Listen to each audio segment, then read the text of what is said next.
学生日本語スピーチコンテスト in 愛媛2023。こんにちは。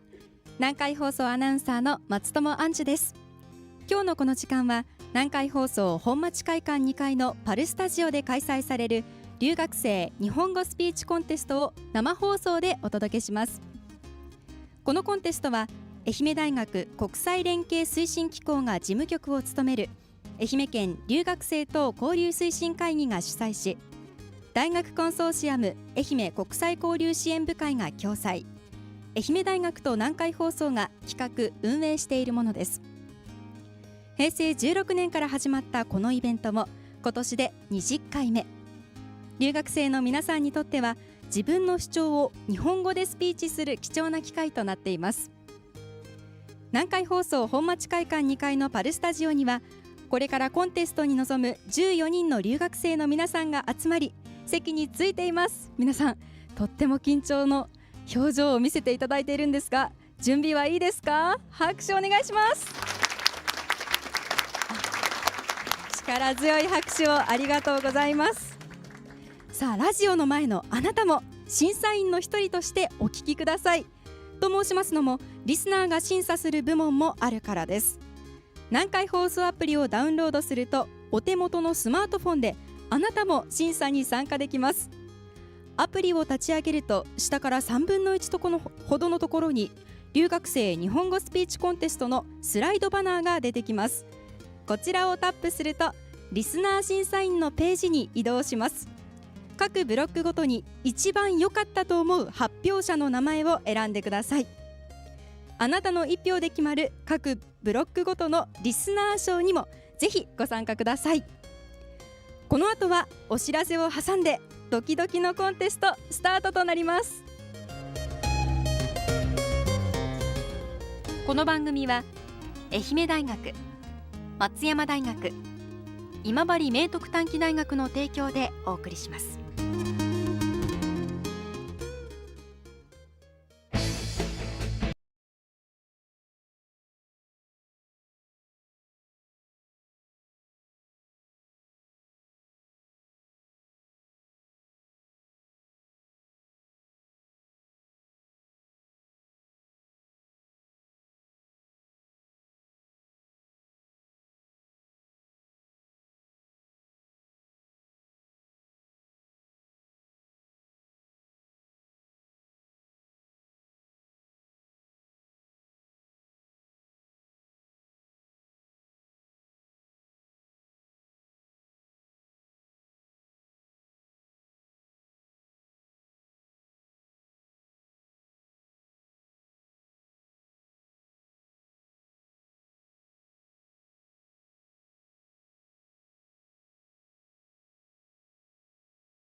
南海放送パルスタジオから留学生日本語スピーチコンテスト in 愛媛2023をお届けしています。進行役は南海放送アナウンサーの松友杏樹です。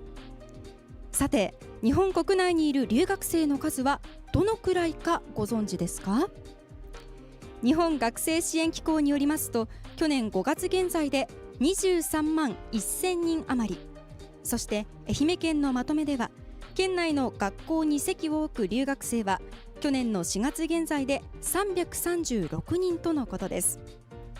今日はその中から我こそはという留学生が参加しています。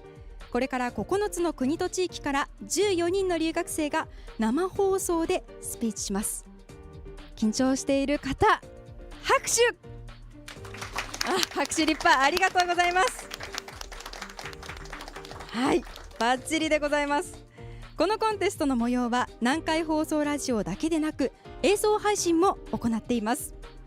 愛媛 CATV はじめ県内各地のケーブルテレビで生中継、さらに南海放送公式 YouTube チャンネルからインターネットを通じて世界へ生配信も行っています。南海放送ホームページからも会場内の様子をご覧いただけますよ。それでは開会にあたりまして愛媛大学副学長国際連携推進機構長三信和弘よりご挨拶申し上げます。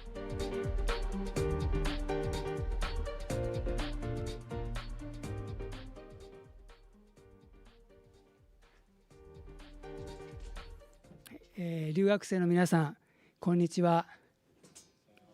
愛媛大学副学長、国際連携推進機構長の三信と申します。このスピーチコンテストでは愛媛県内の短期大学、高等専門学校、そして大学などで学ぶ留学生が日頃感じている思いや考えていることを日本語で発表しますが、本日は9つの国や地域から14人の留学生が参加してくれました。出身者の皆さんはそれぞれ滞在期間や日本語の学習時間は異なりますが、日本語で何かを伝えたい、何かを訴えたいという思いは共通しています。皆さんはグローバル化が急速に進むこれからの時代を担っていく若い世代です。皆さんの行う発表を通して日本で生まれ育った者には気がつきにくいことや新しいものの見方、感覚を学びたいと思います。皆さん大変緊張していると思いますが、リラックスして発表してください。また会場にお集まりの皆様、そして南海放送ラジオ、愛媛 CATV やインターネットでお聞きやご覧の皆様におかれましても、留学生の熱い思いが伝われば幸いです。以上、簡単ではありますが、開会の挨拶とさせていただきます。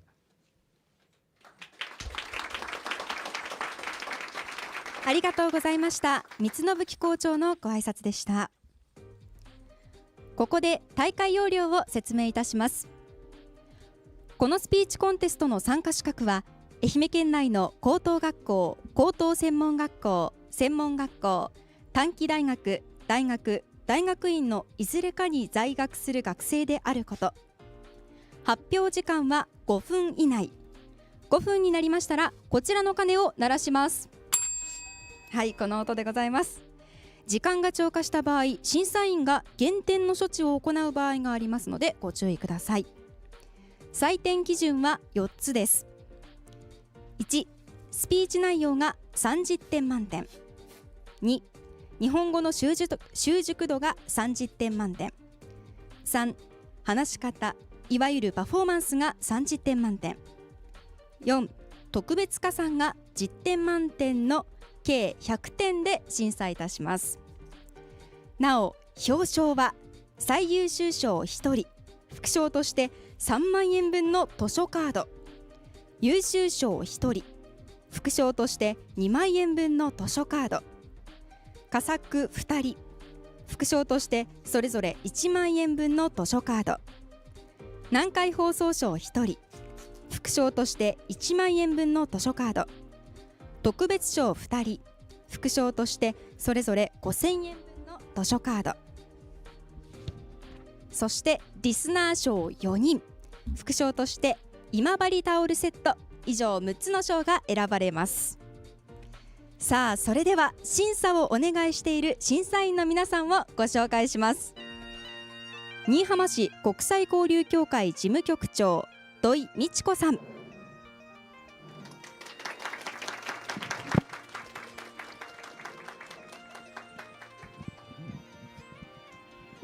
皆さんこんにちは。新居浜市国際交流協会の土井と申します。よろしくお願いいたします。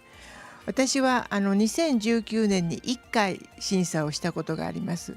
で今度が20回目のこのスピーチコンテスト、節目の年にまた2回目の審査員ということで、参加させていただいたんですけど、そこに座られている留学生の皆様以上に緊張しております。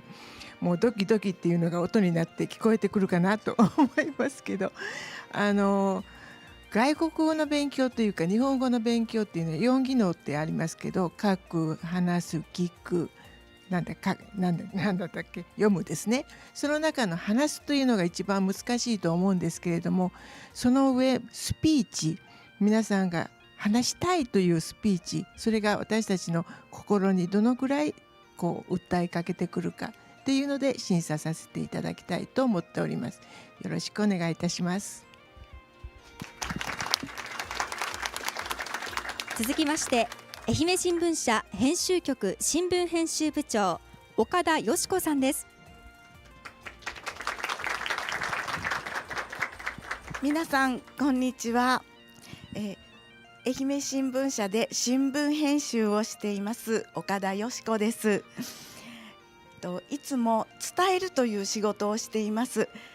何をどんな言葉で心に届けるか、今日は留学生の皆さんの生の言葉をとても楽しみに来ました。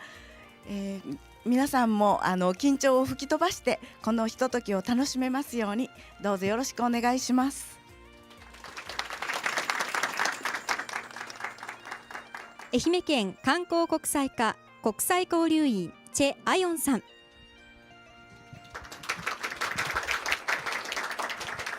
皆さんこんにちは。私は愛媛県観光国際課の韓国国際交流員のチェ・アヨンと申します。実は私も4年前広島で1年間交換留学をしたことがありまして、皆さんのように日本語スピーチコンテストに参加したことがあります。その時すごく緊張して未だにも鮮明に覚えてますが、今日は審査員として出席させていただいてるんですが、皆さんの話を聞きたく、あと応援したくて参加しました。なのでちょっと応援する気持ちで皆さんの話を聞かせてください。本当に楽しみにしています。よろしくお願いいたします。そして審査委員長は南海放送株式会社メディア編成局松本直之局長代理です。はい、皆さんこんにちは。南海放送の松本と申します。審査をするのは初めてなんですが、毎年のようにスタッフとしては運営に、このコンテストには関わってきました。で毎年皆さんがどういうスピーチをするのか、内容がすごく笑わせてもらったり泣かせてもらったり楽しみに今年もしてきました。一生懸命審査もしますのでよろしくお願いします。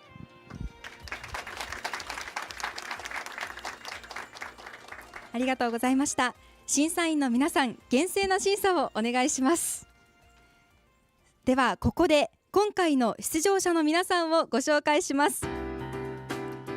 1番愛媛大学中国からお越しの肖ロさん。2番松山南高等学校ドイツからお越しのマルテ・リヘルトさん。3番愛媛大学ナイジェリアからお越しのオンウケメ・イジョマ・アントニアさん。4番愛媛大学韓国からお越しのカン・ユシクさん。5番松山中央高等学校ドイツからお越しのダムブロジオ・ラウラさん。6番愛媛大学中国からお越しのソウ・シンエイさん。7番ユゲ商船高等専門学校モンゴルからお越しのトブ・シンザヤ・ブフビレグドさん。8番愛媛大学メキシコからお越しのサンチェス・セグラ・クリステル・イボンさん。9番新居浜工業高等専門学校ラオスからお越しのフー・トゥーさん。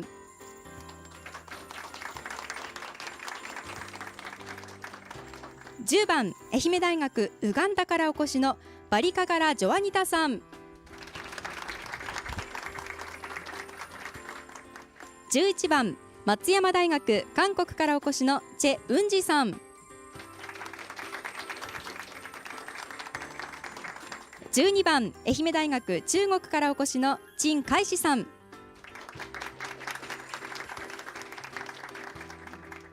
13番新居浜工業高等専門学校ラオスからお越しのチュア・ションローさん、そして14番愛媛大学ニジェールからお越しのウセイニ・ファリダさん。以上の皆さんです。登壇される際、改めてお名前とプロフィールもご紹介します。次の方は心の準備をしながらお待ちくださいね。留学生日本語スピーチコンテスト in 愛媛2023、南海放送パルスタジオから生放送でお送りしております。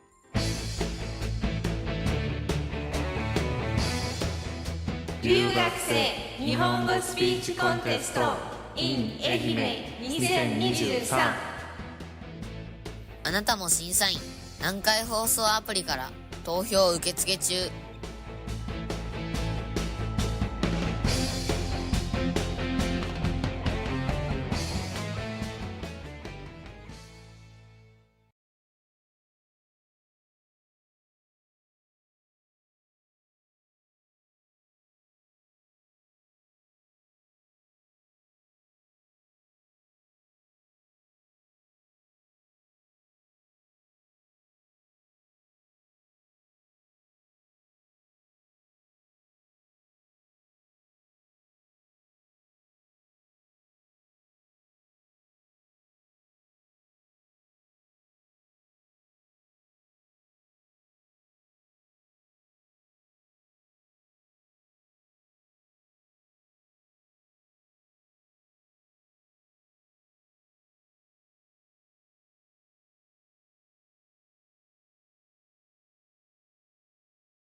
留学生日本語スピーチコンテスト in 愛媛2023、スピーチのスタートです。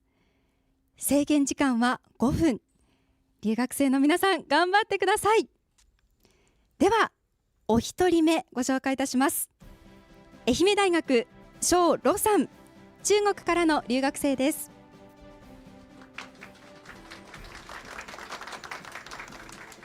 中国から来た留学生です。趣味は撮影で、自分の目で見た素晴らしい瞬間を記録すると心が温かくなります。また私の特技は料理です。日本に来てからいつも自分で中華料理を作り、今日は何を食べようかなと考えながら冷蔵庫から食材を取り出す瞬間が幸せです。毎日元気に生活を送ることが一番好きです。では肖ロさん、母国語で一言ご挨拶をお願いします。はい、皆さんこんにちは。ありがとうございます、はい、中国語で何かご挨拶できますか？はい、大家下午好。ありがとうございます。それでは肖ロさんのスピーチです。タイトルは日本に来て驚いたこと。ではスピーチお願いします。はい、皆さんこんにちは。愛媛大学の留学生の肖ロと申します。今日私のスピーチのテーマは日本に来て驚いたことです。飛行機に乗り、日本の上空で夕焼けを見ました。ミッキャンというマスコットが有名な愛媛に来て、ここで私は自分の留学生活をスタートしました。教科書とインターネットで知らなかった日本について、いろいろ驚きたことを経験しました。日本語能力試験の上級レベルの N1 に合格した私は、日本に来る前に日常会話に関することを勉強し、実際に実践すべきだと思います。実は全然違います。この中でいくつ印象深いことがありました。一つ目に、ある日、友達と散歩した時、友達は去年の楓は多分黄色いですねと言いました。私は楓は何ですかと聞きました。友達は頭の上の葉を指して、これです。この木の葉はカエルの手に似ていますので、楓と呼ばれていますと説明しました。もみじでしょう。私はというような感じを持っています。友達は私にもみじと楓は違いますということを説明してくれました。実は日本に来る前にただもみじという単語を勉強した今、面白い楓の由来を知って勉強になりました。今後も本当の日本語を勉強したいです。3つ目に話すスピードです。アルバイトの初日、店長さんは私に洗い場を持って、店長さんは私にビールの泡が入ったコップを洗い場を持っていてと言いました。私は洗い場という単語をあの晩と聞きました。日本人はビールの泡が好きなのかと思いながら、この飲み物を持ってお客様の前に行きました。みんなもびっくりして、私も何か変なことをしましたと気づきました。休憩の時、店長さんは、洗い場、この単語は絶対忘れないでしょと笑いました。確かに日本に来た後、みんなの話すスピードが速いということに気づきました。でも愛媛大学の先生方も店の方もみんなも私は留学生ですからゆっくりと話してくれたり、わからないことも親切に説明してくれたり、すっごく感心して将来も日本語を一生懸命勉強しようと決心しました。3つ目に休日制度です。日本に来る前に過労死の新聞を読んだことがあり、社員が大きなプレッシャーを持っていたのではないでしょうかと思います。私の家の近くにおいしいケーキ屋があります。ある水曜日、自分が好きなケーキを買って自分の机を慰めようと思いました。でも店に行くと定休日です。残念ですから。でも定休日があるからこそ店の方も休めるし、お客様においしいケーキを作る熱心も湧いてきます。また期待感があるからこそ私たちもケーキをもっとおいしく感じるでしょ。確かに木曜日に私はケーキを買って食べる瞬間、もっと幸せだと思います。はい、これは松山に住んでいる私の幸せです。最後に松山や愛媛大学で優しい人たちに出会えたことに感謝したいと思います。将来もみんなと一緒に松山という美しい町を守りきたいです。以上です。ご清聴ありがとうございました。ありがとうございました。中国からの留学生、愛媛大学庄路さんのスピーチでした。さあ、たくさん私も学ぶことがありましたけれども、まずはきちんと丁寧に話そうと私自身も学びになりました。そして定休日のお話ね、私も定休日だとせっかく来たのにって残念な気持ちだけ持っていたんですが、次への期待になるんですね。これも新しい学びでした。ありがとうございました。それでは2人目ご紹介します。松山南高等学校マルテ・リヘルトさんです。ドイツからの留学生です。プロフィールご紹介します。私の趣味は読書とアニメとパソコンです。音楽と政治と電車も本当に大好きです。ニュースをよく読み、政治について考えることはとっても重要なことだと思います。リヘルトさん、なんと身長が193センチ、ある非常に背の高い方なんですが、今マイクの調節が整いました。では母国語ドイツ語で一言ご挨拶お願いします。マイクに向かってどうぞ。ドイツ語で Hi, guten Tag allerseits. もう一回ですか？ Guten Tag. グンタク。 Guten Tag. おー、ありがとうございます。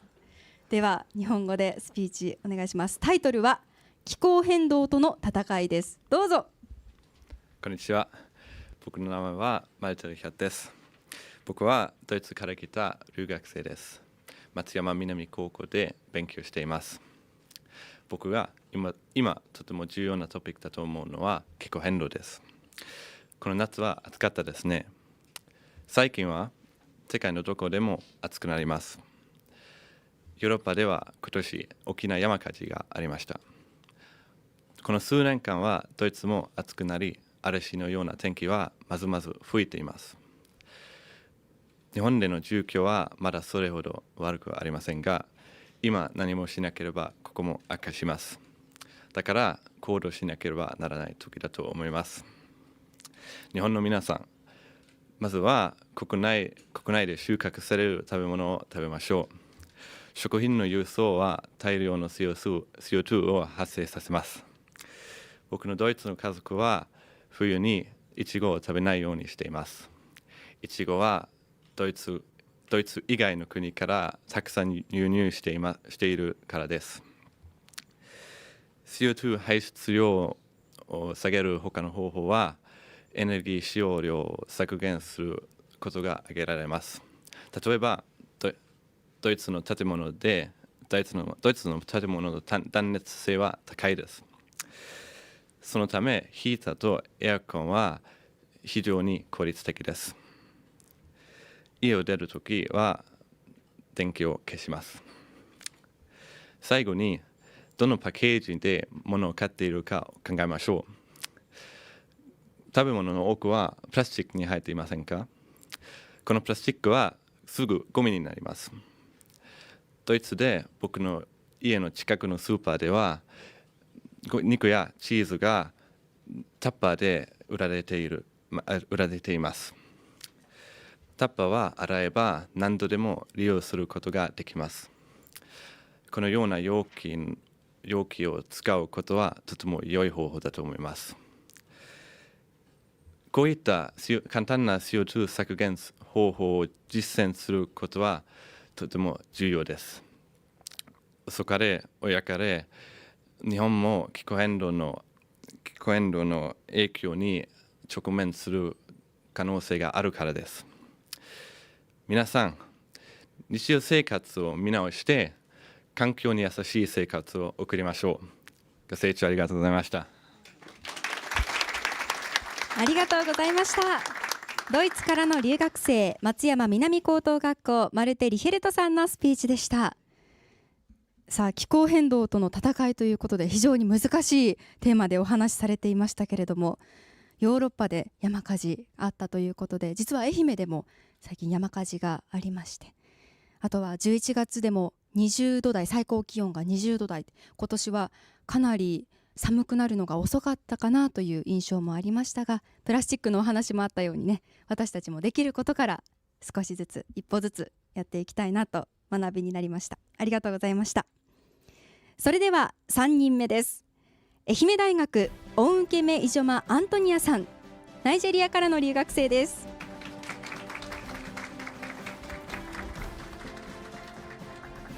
プロフィールご紹介します。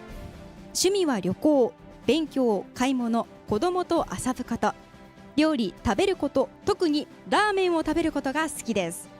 また私の特技はリサーチ、問題解決、コンテンツ作成、教育、指導です。いろいろな国を旅してその国の教育システムを研究するのが目標でした。好きな色は青色です。今日は青色は身につけられていませんが、好きな色は青色ということです。では母国語で一言ご挨拶マイクに向かってお願いします。はい、皆さんこんにちは。母国語で。Hello everyone。ありがとうございます。ではスピーチ参ります。タイトルは日本とナイジェリアの食文化の違いです。お願いします。はい、皆さんこんにちは。アントニアです。33歳です。去年の10月に愛媛に来ました。ナイジェリアで小学の理科の先生います。理科の先生とをしています。今、愛媛大学教育学部の住田先生の下で理科の研究をしています。私は仕事をすることと子供と遊ぶこと好きです。料理と食べることも大好きです。どうして私は太っていると分かりますね。私と同じ人はいますか？今日は日本とナイジェリアの食文化の違いについてお話しします。私は6人家族の末っ子です。ナイジェリアでは末っ子は家の食べ物をすべて食べることと言います。日本も同じですか？もしあなたが末っ子なら教えてください。まず、日本では食事にお箸を使いますが、ナイジェリアでは手かスプーンかフォークを使います。次に、ナイジェリアでは食事の前にいただきますと言いますが、ナイジェリアでは私たちナイジェリア人はお祈りとするかさあ食べましょうと言います。食事の後、日本ではごちそうさまでしたと言いますが、ナイジェリア人はイメーラダロと言います。これは日本語でありがとうです。第三に、日本ではナイジェリアより料理に時間がかかりません。ナイジェリアは料理に2時間以上かかります。去年の12月、私はナイジェリア料理をたくさん使うので、電気代が2万円でした。日本人の食事はナイジェリア人よりずっと少ないです。ずっと少ないです。私の食べる時のお皿はこれくらいです。だから私はたくさん食べることができます。あなたは日本の食文化が好きですか？それともナイジェリアの食文化が好きですか？以上です。ありがとうございます。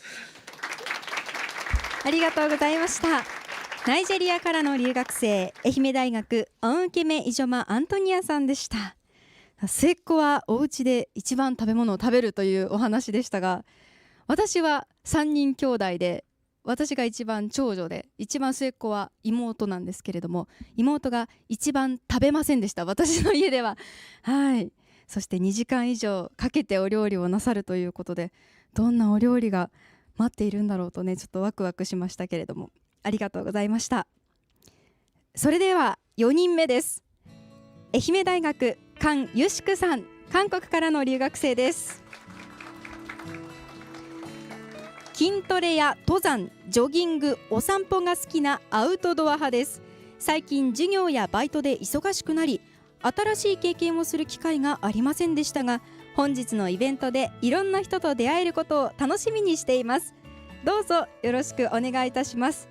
それでは韓国語で一言ご挨拶お願いします。 안녕하세요. 강민식입니다. 잘 부탁드립니다. ありがとうございます。ではスピーチです。タイトルは私の日本語勉強法です。どうぞ。はい、皆様お忙しいところお集まりいただき大変ありがとうございます。私は本日私の日本語勉強法について話していきたいと思います。はい、まだ私の日本語には未熟なところがたくさんあると思いますが、私の経験談としてお聞きください。初めて日本語を勉強したのは2020年でした。当時は留学目的ではなくて韓国で話せるようになりたいという小さい目標でした。はい、最初は基礎文法本を一冊買ってひたすらひらがなから勉強しました。日本語は韓国語と文法や単語などに共通しているところがたくさんあるため、基礎段階では難しくありませんでした。はい、この段階で私が最も重要に思ったのは声を出すことです。例えば今日天気がいいですね、もうお腹が痛いですなど簡単な文章を読み上げました。口を動かすことで日本語の口の動きになれるようになりました。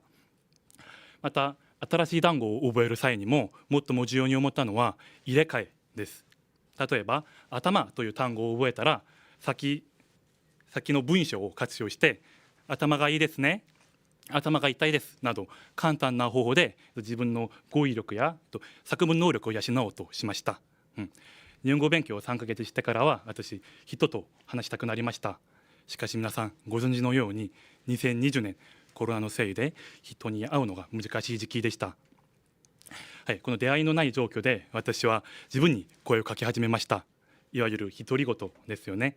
恐ろしじゃないですよね。周りから見ると鏡の前でよしく今日の昼ご飯何にするで、ラーメンにするなど、自問自答でした。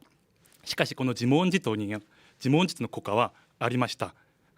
まず日本語を話すことで日本語に話すに慣れてきてスラスラ話せるようになりました。あと自分の発音を聞くことでリスニングもできるようになりました。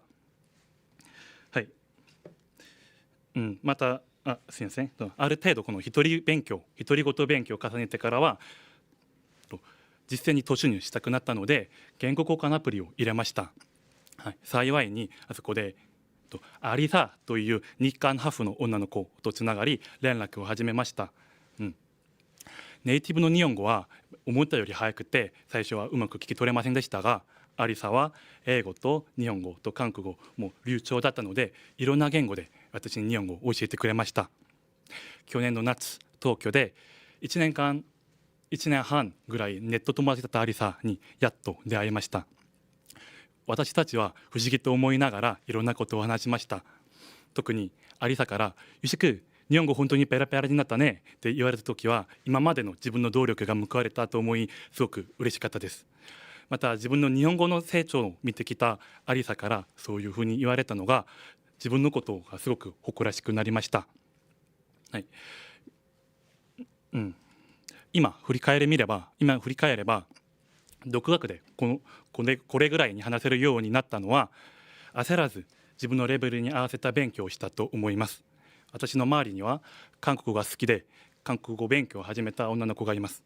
しかしその子は気持ちが優先になってしまいハングルも読めないのにカイヤから始めて一言もわからないと言って途中で挫折してしまいました。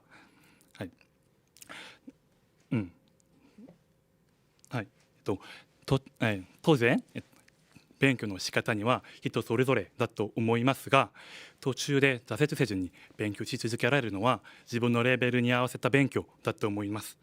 なので皆さんこれから外国語勉強や韓国語勉強をするたびに私のこの経験談を思い出してください。私の発表は以上になります。ご清聴ありがとうございました。ありがとうございました。韓国からの留学生、愛媛大学カン・ユシクさんのスピーチでした。さあ私もたくさん共感するところがありましたけれども、鏡の前で、独り言練習、私も英語を勉強するときに全く同じことをしておりまして大変共感しました。で韓国語も勉強しようといつも取り組んでいるんですけれども、なかなかハングルが覚えられなくて難しい。でも音だと覚えられるということで、最近は韓国ドラマを見てちょっと勉強しています。ケンチャナよとか、はいありがとうございました。ではここまで4人のスピーチ発表をお聞きいただきました。審査員の方に感想を伺いましょう。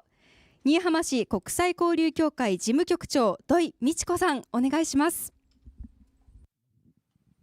はい、4人の皆様、お疲れ様でした。一番最初の、ロさん、一番目ということで、多分緊張感半端なかったと思いますけれども、とても落ち着いた感じで綺麗な日本語でお話しされた、感心いたしました。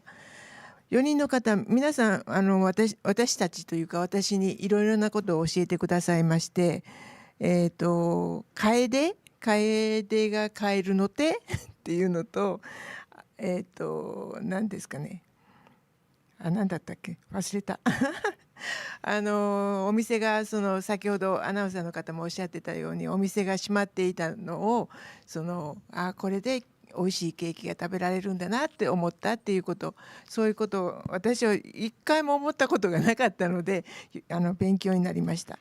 それからリエルトさん、そのプラスチックの入れ物をタッパーにすればいいとか、それから冬にイチゴを食べないということ、本当に私たち日本人として肝に銘じてそれをやらないといけないなと思っております。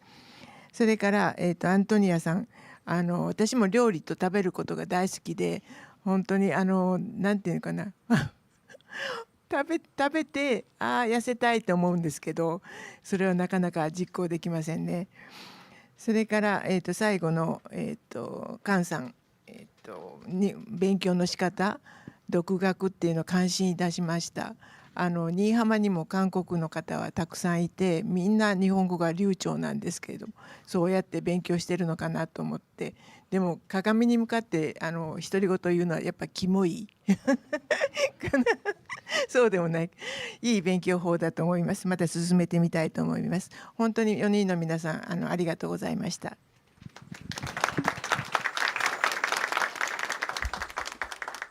ありがとうございました。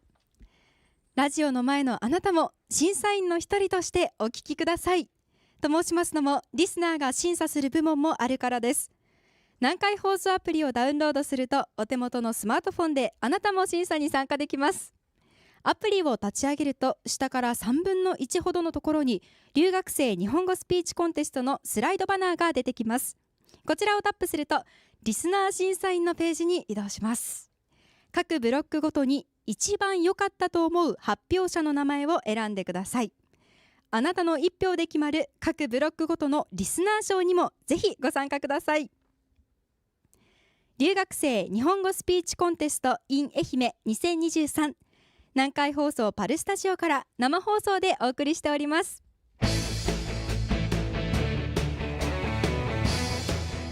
留学生日本語スピーチコンテスト in 愛媛2023、インターネットで全世界に生配信しています。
それでは続けます。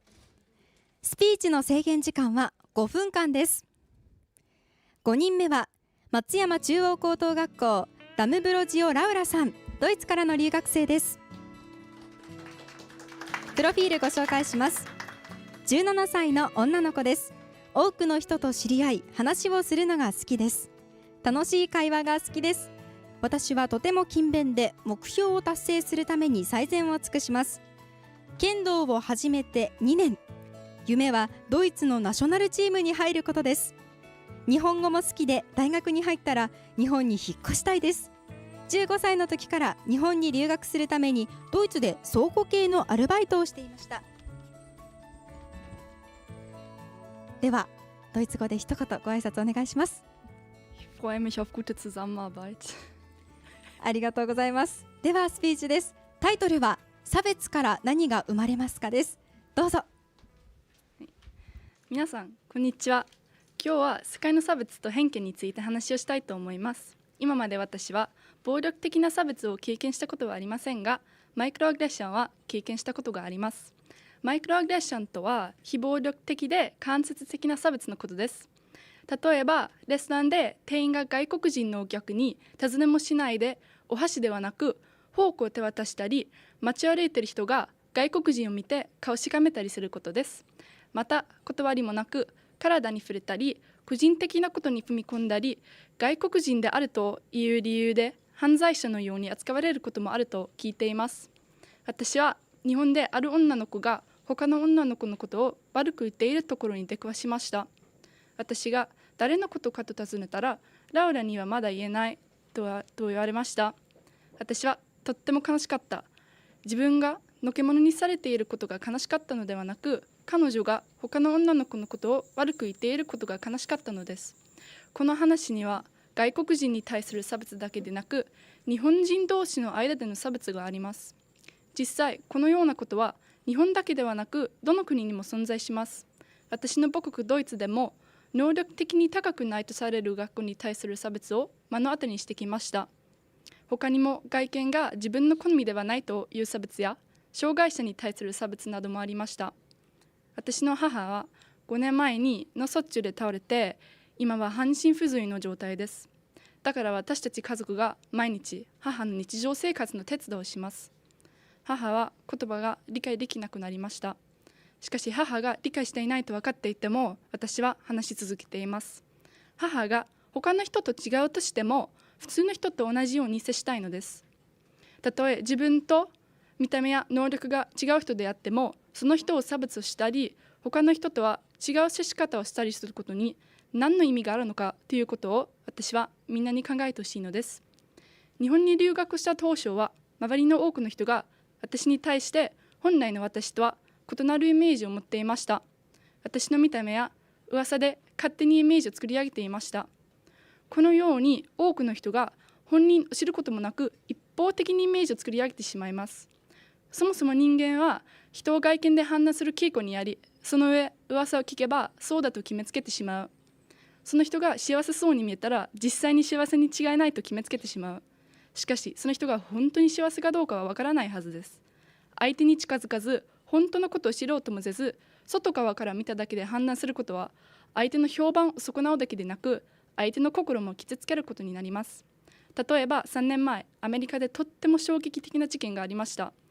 ジョージ・フロイドという46歳のアフリカ系アメリカ人男性が偽札で買い物をしたと疑われ、警官がフロイドの首の上に9分以上膝を押し付けたのです。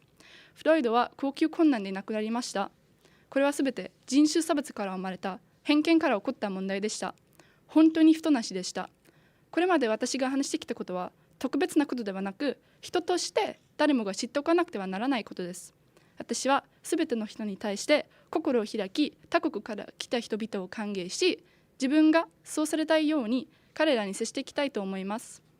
差別や偏見は意味がないということ、そして人は生まれつき民族差別主義者のではなく、周りの人から差別を学ぶということ、さらに大人は常に子どもたちの模範であるべきだということを決して忘れないでほしいです。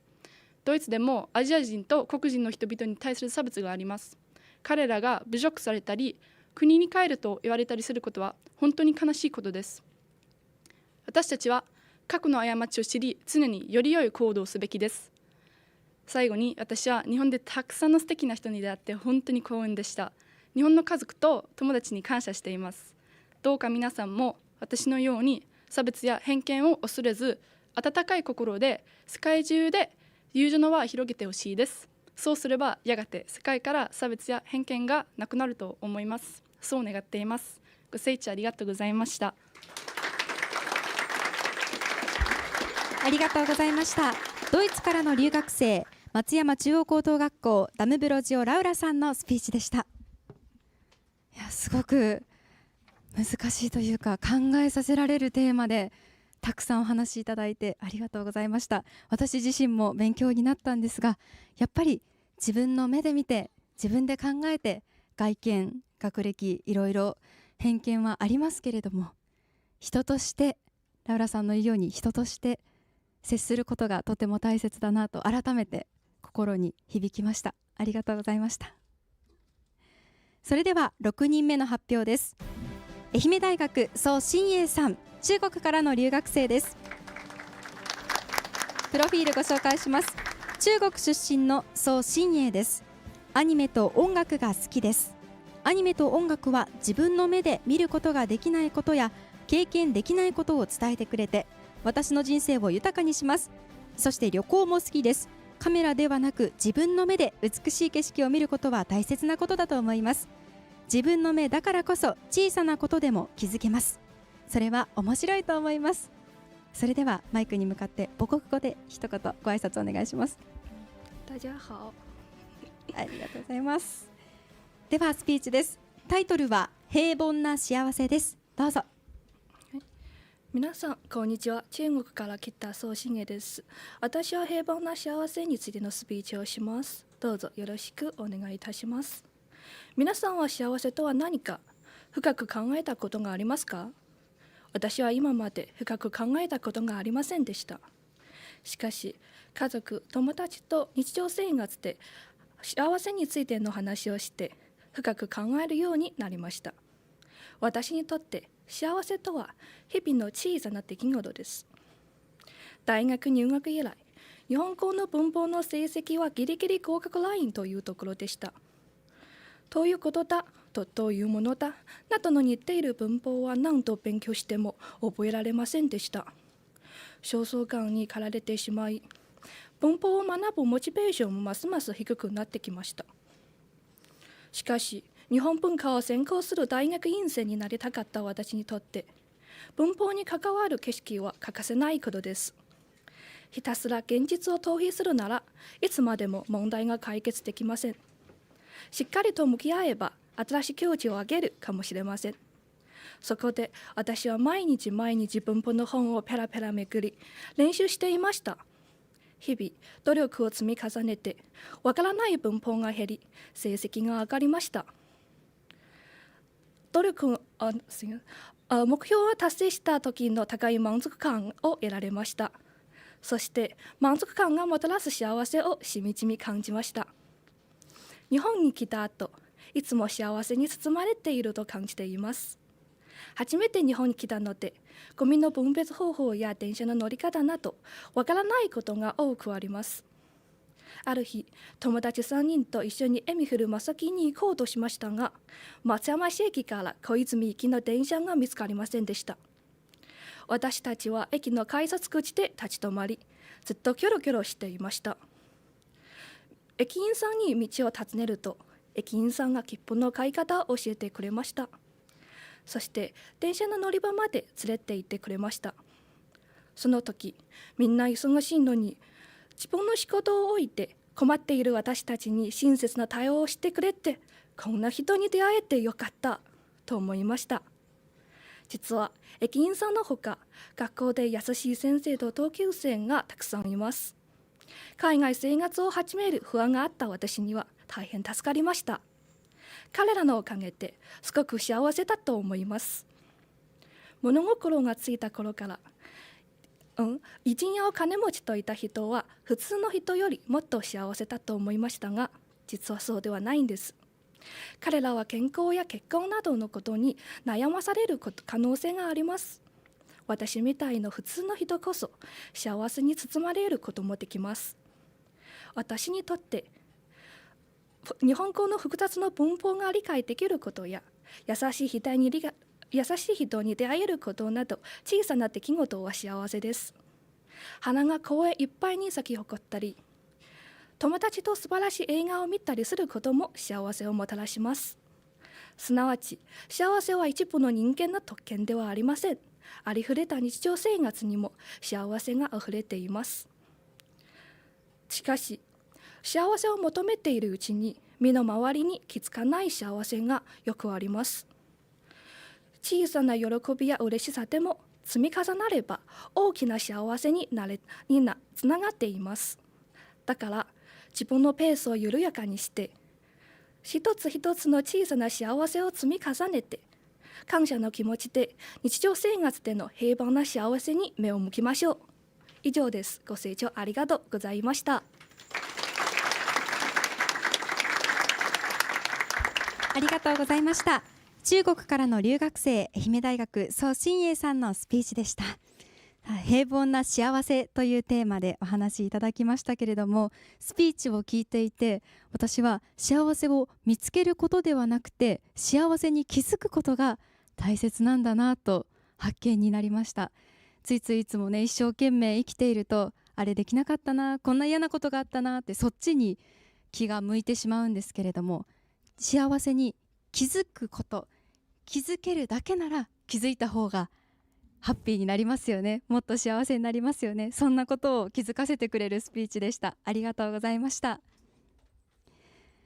それでは7人目です。ユゲ商船高等専門学校トブシンザヤブフビレグトさん、モンゴルからの留学生です。プロフィールご紹介します。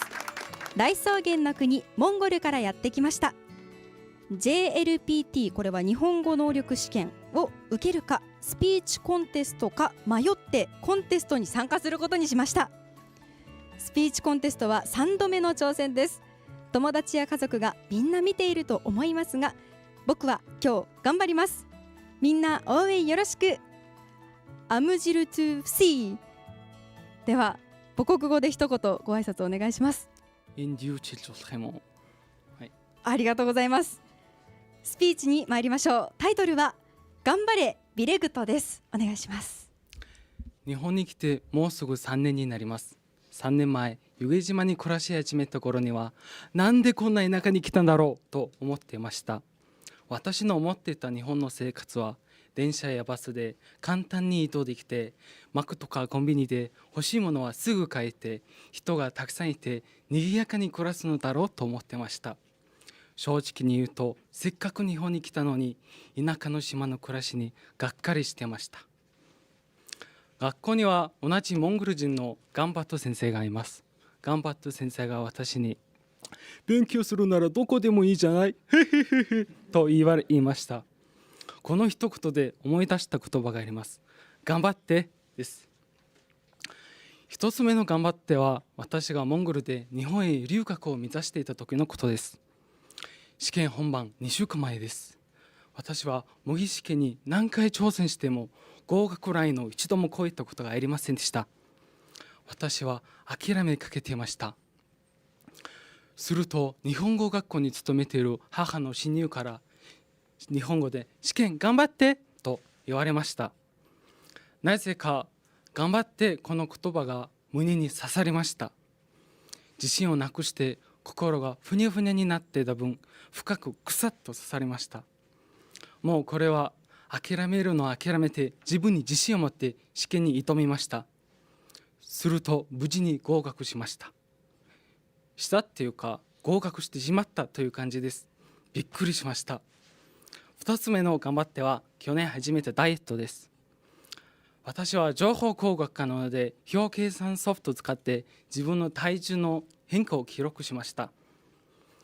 最初は一人で食事制限をしてましたが、体重にほとんど変化がありません。記録することもサボりがちになりました。私はバスケットボール部員なので、そのことを話すとみんなが協力してくれました。走ると痩せるんよと運動メニューを教えてくれて、私はいつも走ってました。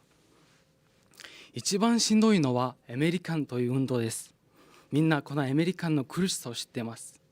バスケットボールのコートを端から端まで1分40秒間全速力で行ったり来たり走り続けます。あまりのしんどさに足が止まります。そんなぜいぜい言ってる私を見て、別メニューの練習してる人まで僕にディレクト頑張れファイトと手を叩きながら大声で声かけてくれます。すると不思議なことに一度止まった足が動き出すのです。こんな毎日を繰り返していると、いつの間にかダイエットに成功していました。これも成功してしまったという感じです。試験に合格したのもダイエットに成功したのも僕が努力したからだと思います。でも頑張ってこの言葉が自分の限界を超えて頑張らせてくれたような気がします。本当に頑張ってに何か力があるのかもって思ってしまいます。今度の春、私がモンゴルへ帰って社会人になります。私は立派な社会人になれるのでしょうか。その時、ディレクト頑張れの声を思い出します。そして頑張っている人見たら日本語で頑張ってって言いたいと思います。日本語がわからなくても励ます言葉は手を叩きながら頑張っての方が気持ちが伝わる気がします。ありがとうございます。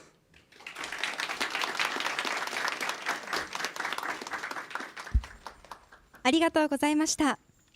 モンゴルからの留学生、ユゲ商船高等専門学校トブシンザヤブフビレグトさんのスピーチでした。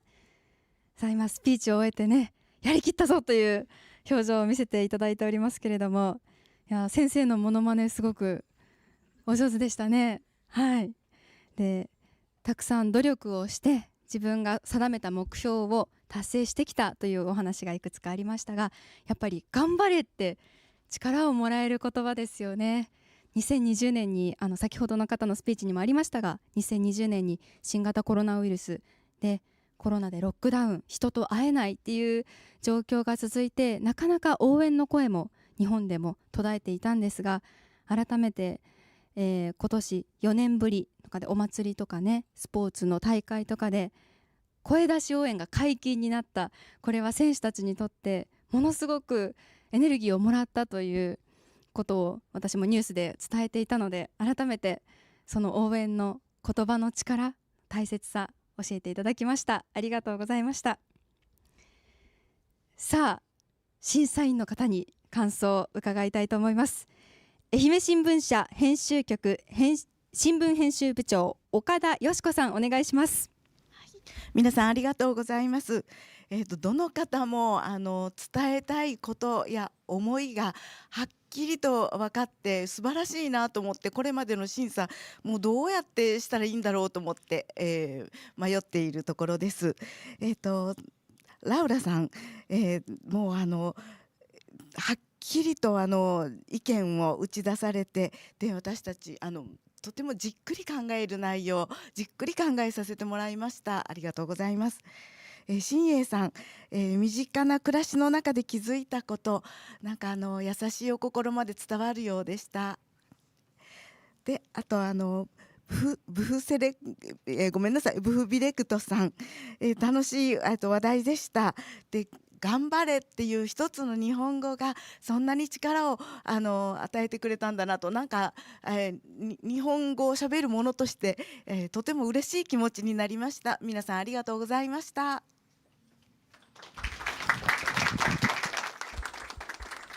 ありがとうございました。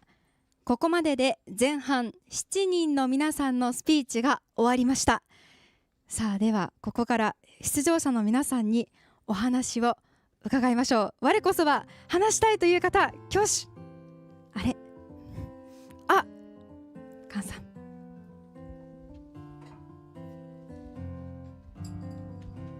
お願いします。はい。感想、愛媛大学菅よしくさん、お願いします。はい。思ったより皆さんが準備がしっかりしてて、日本語の能力も高いし、ちゃんと伝えたいこともちゃんとはっきりしているので、私もすごく聞きながら勉強になったし、いろいろ学び場になってすごく有益な時間になったかなって思います。菅さんのスピーチもすごく素敵でしたけれども、日本語を学ぶ勉強法についてスピーチされていましたが、個人的に質問してもいいですか？はい、大丈夫です。日本語にも韓国語にも敬語がありますよね。先輩後輩をすごく重要視するというかで、調べた中で、韓国の方はまず初対面の方に年齢を聞くと、年齢を聞いて年上だったら背を向けてお酒飲んだりとかするっていう風に学んだんですが、それは本当ですか？やっぱり初対面でおいくつですかというのは失礼の部分もあるので、そこまで言わないんですけど、年上だとしてからはやっぱりお酒飲み場にいたらさっきおっしゃったようにこういうふうにお酒飲んだりは私もやっています。なるほど、それが敬意の表れ。敬意の表れだし、お酒飲む姿を見せるのが失礼という考え方が入っているかなって思います。なるほど。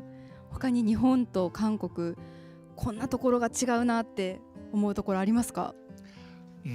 箸の置き方のがあって、韓国も日本のようにお箸を使っているんですけれど、レストランが入ったら韓国は箸が縦に置かれているんですけど、日本は横に置かれていたのが、これちょっと違うんだなって、理由は分からないんですけどちょっと違いがあったので面白いと思いました。なるほど。なんか言語の文法も文化も似ているところもあればちょっと違うところもあって面白いですね。ありがとうございました。で、食のことについて3番目に発表いただきましたオンウケメイジョマアントニアさん、ナイジェリアからの留学生でございますけれども、ナイジェリアについて私調べたんですが、ナマズをよく食べる。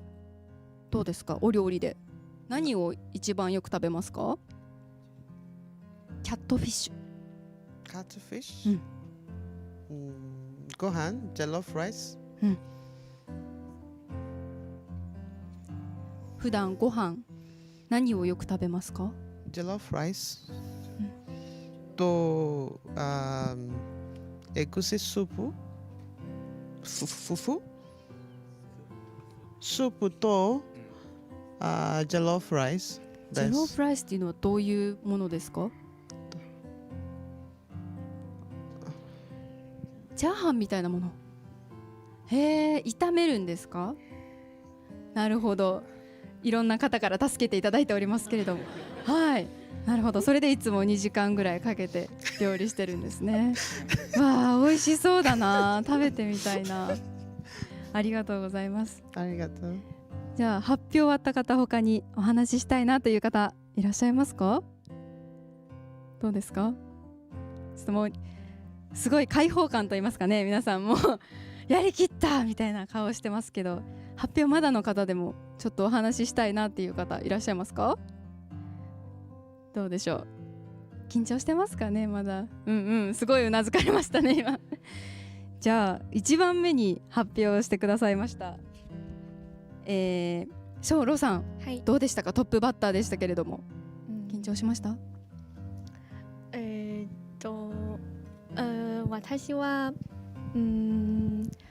私は日本に来て、自分に対しては、独立能力を高めますというのです。さっきの皆様の勉強の方法、食べること、環境問題などについてはいろいろ勉強になりました。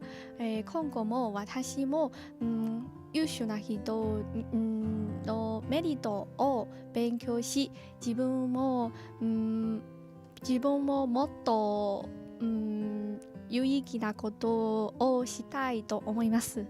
以上です。ありがとうございます。ちなみに初めて日本に来て一番驚いたことってどんなことですか？思い出せますか？一番驚いたことは、街で歩いてとき、みんなも車を運転するとき、ナムがならない。アラーム？ベルあ、クラクション。ベルが鳴らないです。いつもお礼を探してみんなも一緒にこのような雰囲気を想像してすごく感心されました。なるほど。横断歩道を渡るときね、確かにはいお辞儀して渡りますね。はいありがとうございます。改めて気づきました。私もありがとうございます。リヘルトさんいかがですか？続いてはい、ドイツからの留学生でございます。はい、どうでした？スピーチを終えてみて。どうでした？まあなんかみんなはなんかすごくのなんかスピーチやった。まあ良かったと思う。良かったと思う。自信はどうですか？自信？まあスピーチが終わったが良かったな。あ、良かったな。解放されてますね。アニメが好きなんですよね。アニメが好きです。はい。何が好きなんですか？まあたくさんけどなんかたくさんのなんか誰も知らないのアニメ。誰も知らないアニメ。そんなことはないと思いますけど。まあ僕のなんか一番好きのはなんか23年いや25年前のなんか Serial Experiments Lane。おー、わからない。すいません。結構構前のもの。誰も知らない。とても良かった。はあ、どんなアニメなんですか？なんかすごくミステリアスな感じ。ミステリー、謎を解いたりするんですか？謎を解いたり？謎解き？戦いではない。ミステリー、どうしよう。なるほど、ますます気になってきました。ありがとうございます。ありがとうございます。はい、すごい193センチのマルテ・リヒルトさんお話伺いました。さあそしてカンさんは先ほど伺いましたので、もう一方またドイツからの留学生ダム・ブロージオ・ラウラさん、お話伺ってもいいですか？はい、日本が大好きということですか？どんなところが好きですか？どんなところって、人そう、人たち。どんな人が好きですか？違うか、ちょっと意味が違ってきますね。優しい人とか。優しい人、はい、どんなところに優しさを感じますか？どうでしょう。雰囲気。そう、コミュニケーションがいい人。なるほど。そう難しいですよね。日本に来て初めてお友達ができた時に自分から声をかけましたか？いや、向こうから。そう声かけてくれて。何をきっかけにお話ししたんですか？遊びに行こうっつって。そんな感じで誘ってくれたんですね。どこに行ったんですか？エミフルだ。エミフルまさき。エミフルでした。はい。何したんですか？プリクラを撮って。プリクラ。いろいろ食べて、まあお話しして、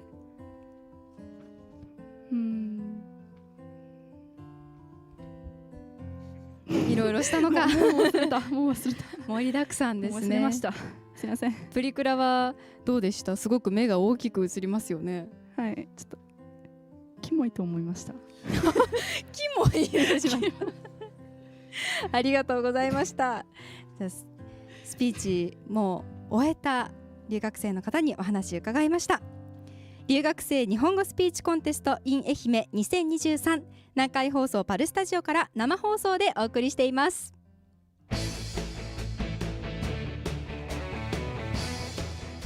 留学生日本語スピーチコンテスト in 愛媛2023、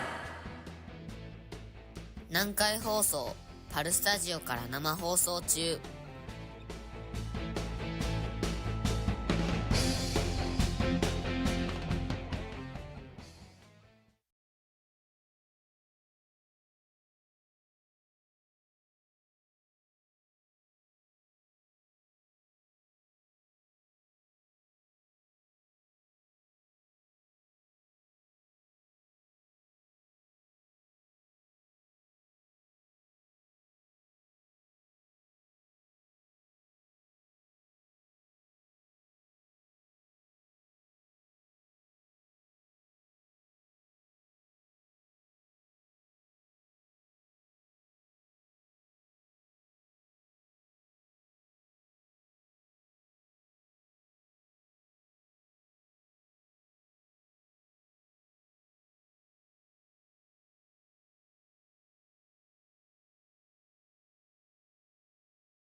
それでは後半戦です。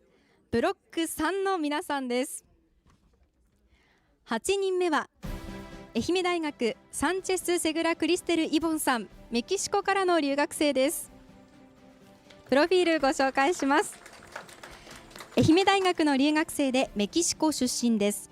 31歳です。私は教育学部で日本の教育について研究をしています。メキシコでは中学校の教員として理科を教えています。趣味は読書と旅行で甘いものと猫が好きです。では母国語で一言ご挨拶お願いします。はい。Hola a todos. Hola mi familia. ありがとうございます。ではスピーチです。タイトルは松山の特別な場所です。どうぞ。はい。皆さんこんにちは。今日は松山にある特別な場所についてお話ししたいと思います。私は1年前から松山に住んでいます。初めて松山空港に着いた時、たくさんのみかんを見ました。だからみかんは愛媛の特別な食べ物だと分かりました。それに私は愛媛のゆるキャラみきゃんが大好きです。とっても可愛いと思います。でも松山のことを考えるたびに、最初に思い浮かぶのはみかんではありません。お城、松山城です。松山城は松山市のシンボルだと私は思っています。松山城は市内のどこからでも見ることができ、私は見るたびに笑顔になります。今、私はメキシコではなく日本にいる。日本に本当に留学していると教えてくれるからです。松山城の頂上の公園からの景色は美しく、片側に海、反対側に山、中心に市街地が一望できます。留学生の友達が町を離れるたびに、みんなで夕日を見に、松山城の公園で、行きます。友達はそこで松山に別れを告げます。私が松山城のことを知ったのは日本に来る前でした。愛媛大学に留学することが決まったので、松山の観光についてインターネットで調べました。道後温泉、松山城、石手寺、伊佐庭神社などがありました。私の住むみゆき寮の一番近くにあるのは松山城でした。松山に着いてから3日後、私は夜、松山城に一人で歩いて登りました。Google マップが教えてくれたのは、なぜか一般的なルートじゃありませんでしたから、とっても時間がかかるし、暗いし、本当に怖かったです。でも、頂上に着いた時の夜景はとっても美しかったです。松山城は今、私の生活の一部です。大学へ行くとき、いつも松山城を見ます。買い物に行くときも松山城を見ます。何をするときもいつも松山城が見えます。だから私は松山の人のように松山城をお城というようになりました。旅行へ行って帰るとき、飛行機やJRからお城を見ると、私はいつも帰ってきたという気持ちになります。でも4ヶ月も経たないうちに私もこの町を離れることになります。松山最後の日は、友達と一緒にお城の公園で松山に、すみません、夕日を眺めながら松山に別れを告げたいと思います。メキシコに戻ってからも、お城を時々思い出すでしょう。そして思い出すたびに、お城を見ると時のように私はまた笑顔になります。私はどこにいてもお城松山城は私にとって最も特別な場所なのです。以上です。ご清聴ありがとうございました。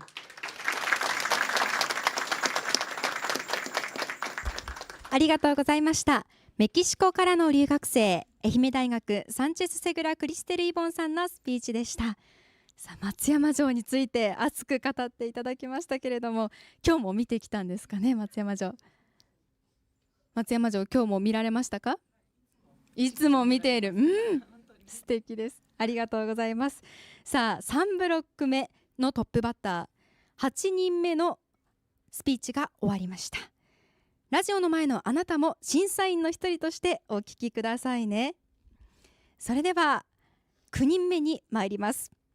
新居浜工業高等専門学校フートゥーさん、ラオスからの留学生です。プロフィールご紹介します。私の長所は毎日コツコツ練習ができるところです。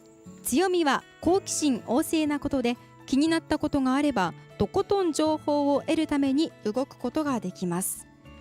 さあ、シャラシャラと音が鳴っておりますけれど、民族衣装ですかね。素敵な衣装を着てくださっています。ではまず母国語で一言ご挨拶お願いします。はい、サバイディ。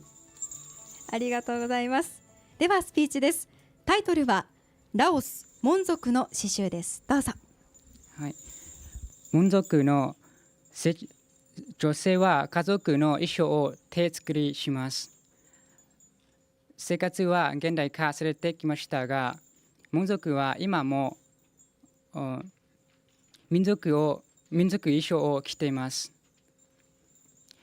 刺繍は家事の合間にする趣味だと追われています。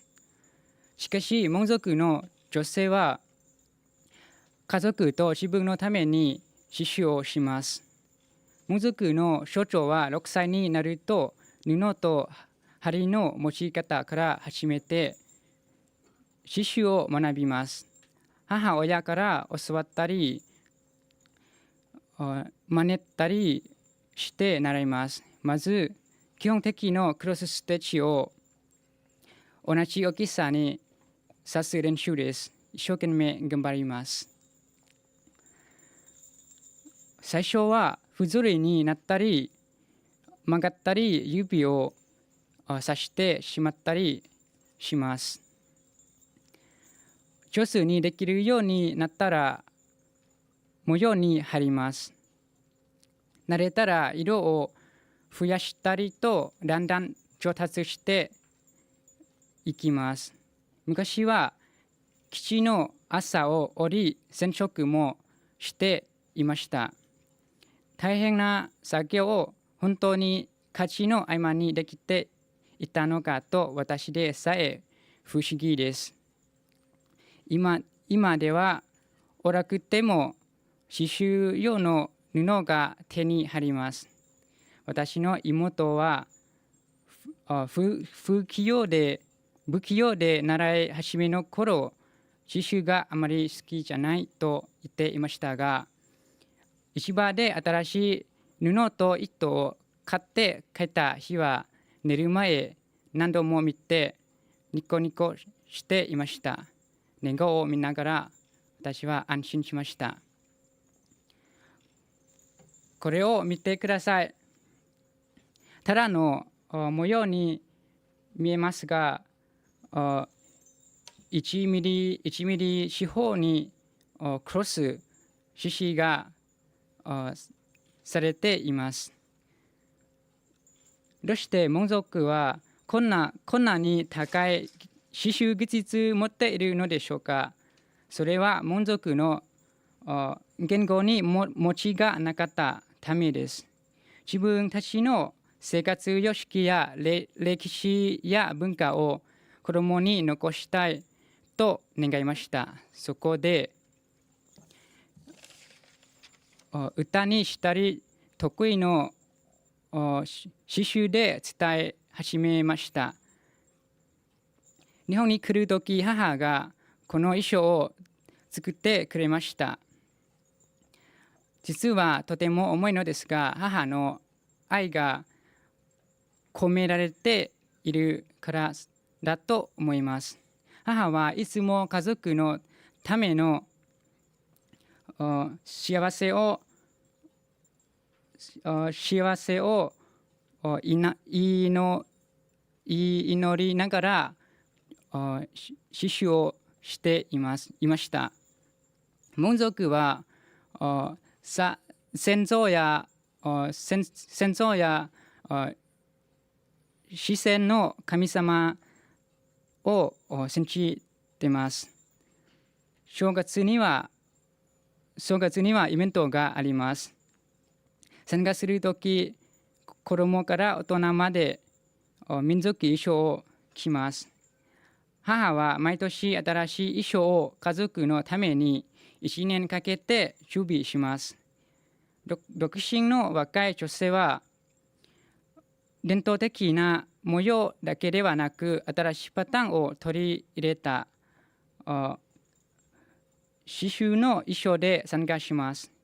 刺繍を見れば、その人のセンスや性格がわかります。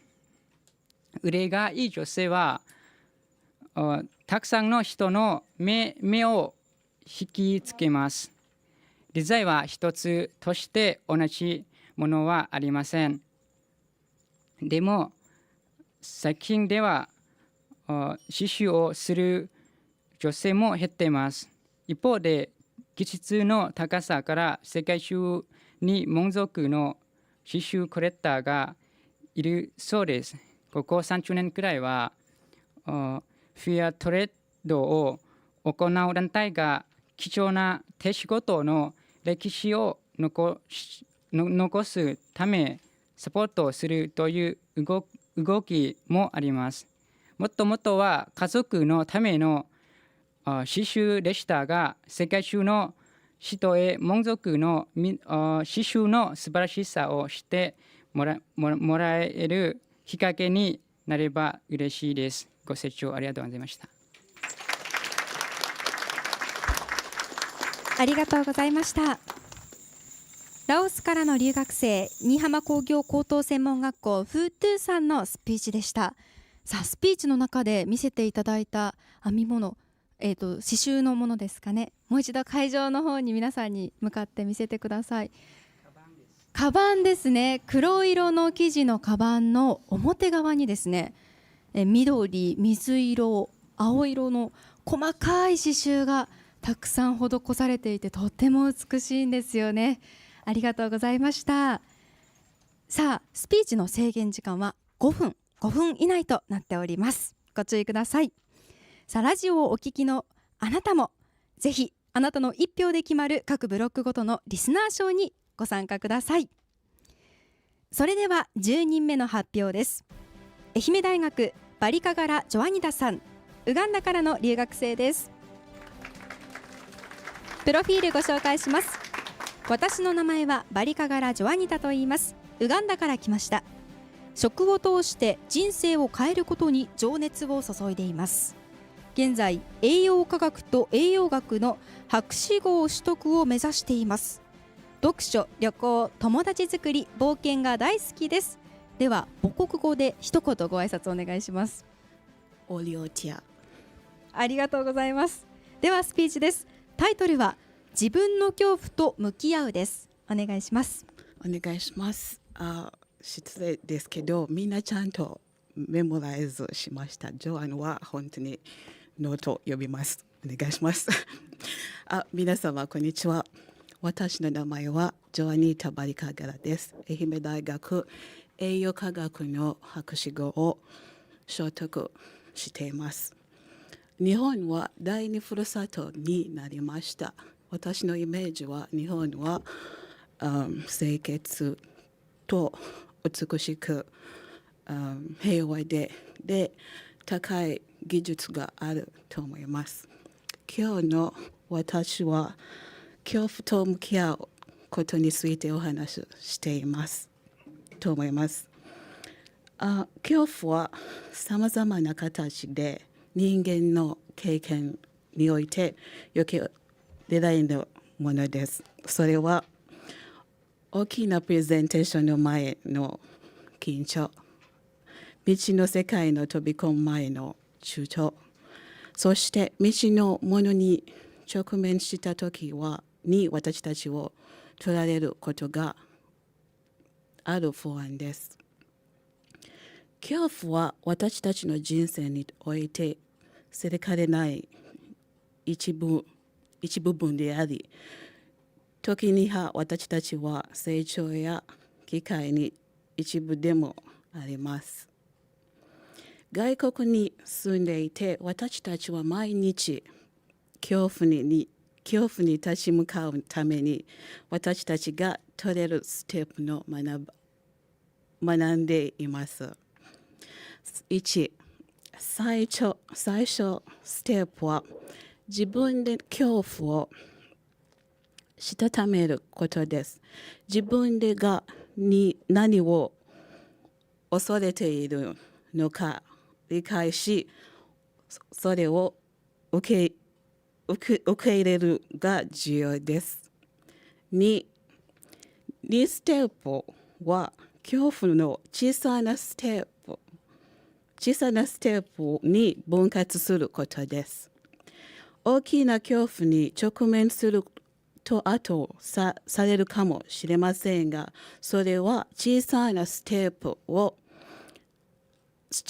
プに分割することで対処しやすくなります。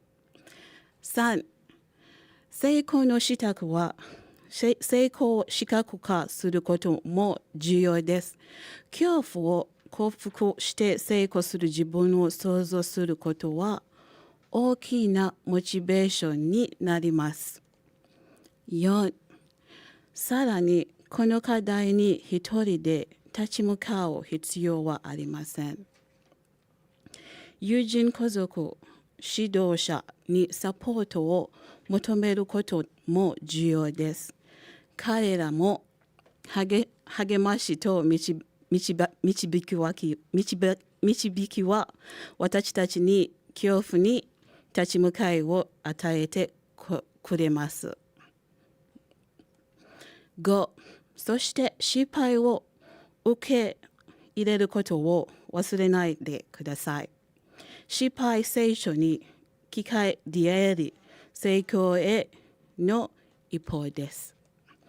恐怖と向き合うことを継続的なプロセスであり、恐怖に直面するたびに私たちは新たにしおりを書くことにします。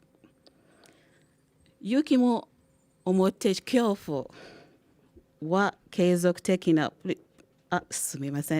勇気も持って恐怖に立ち向かうに前に進む続けることで私たちは自分自身を変えることができます。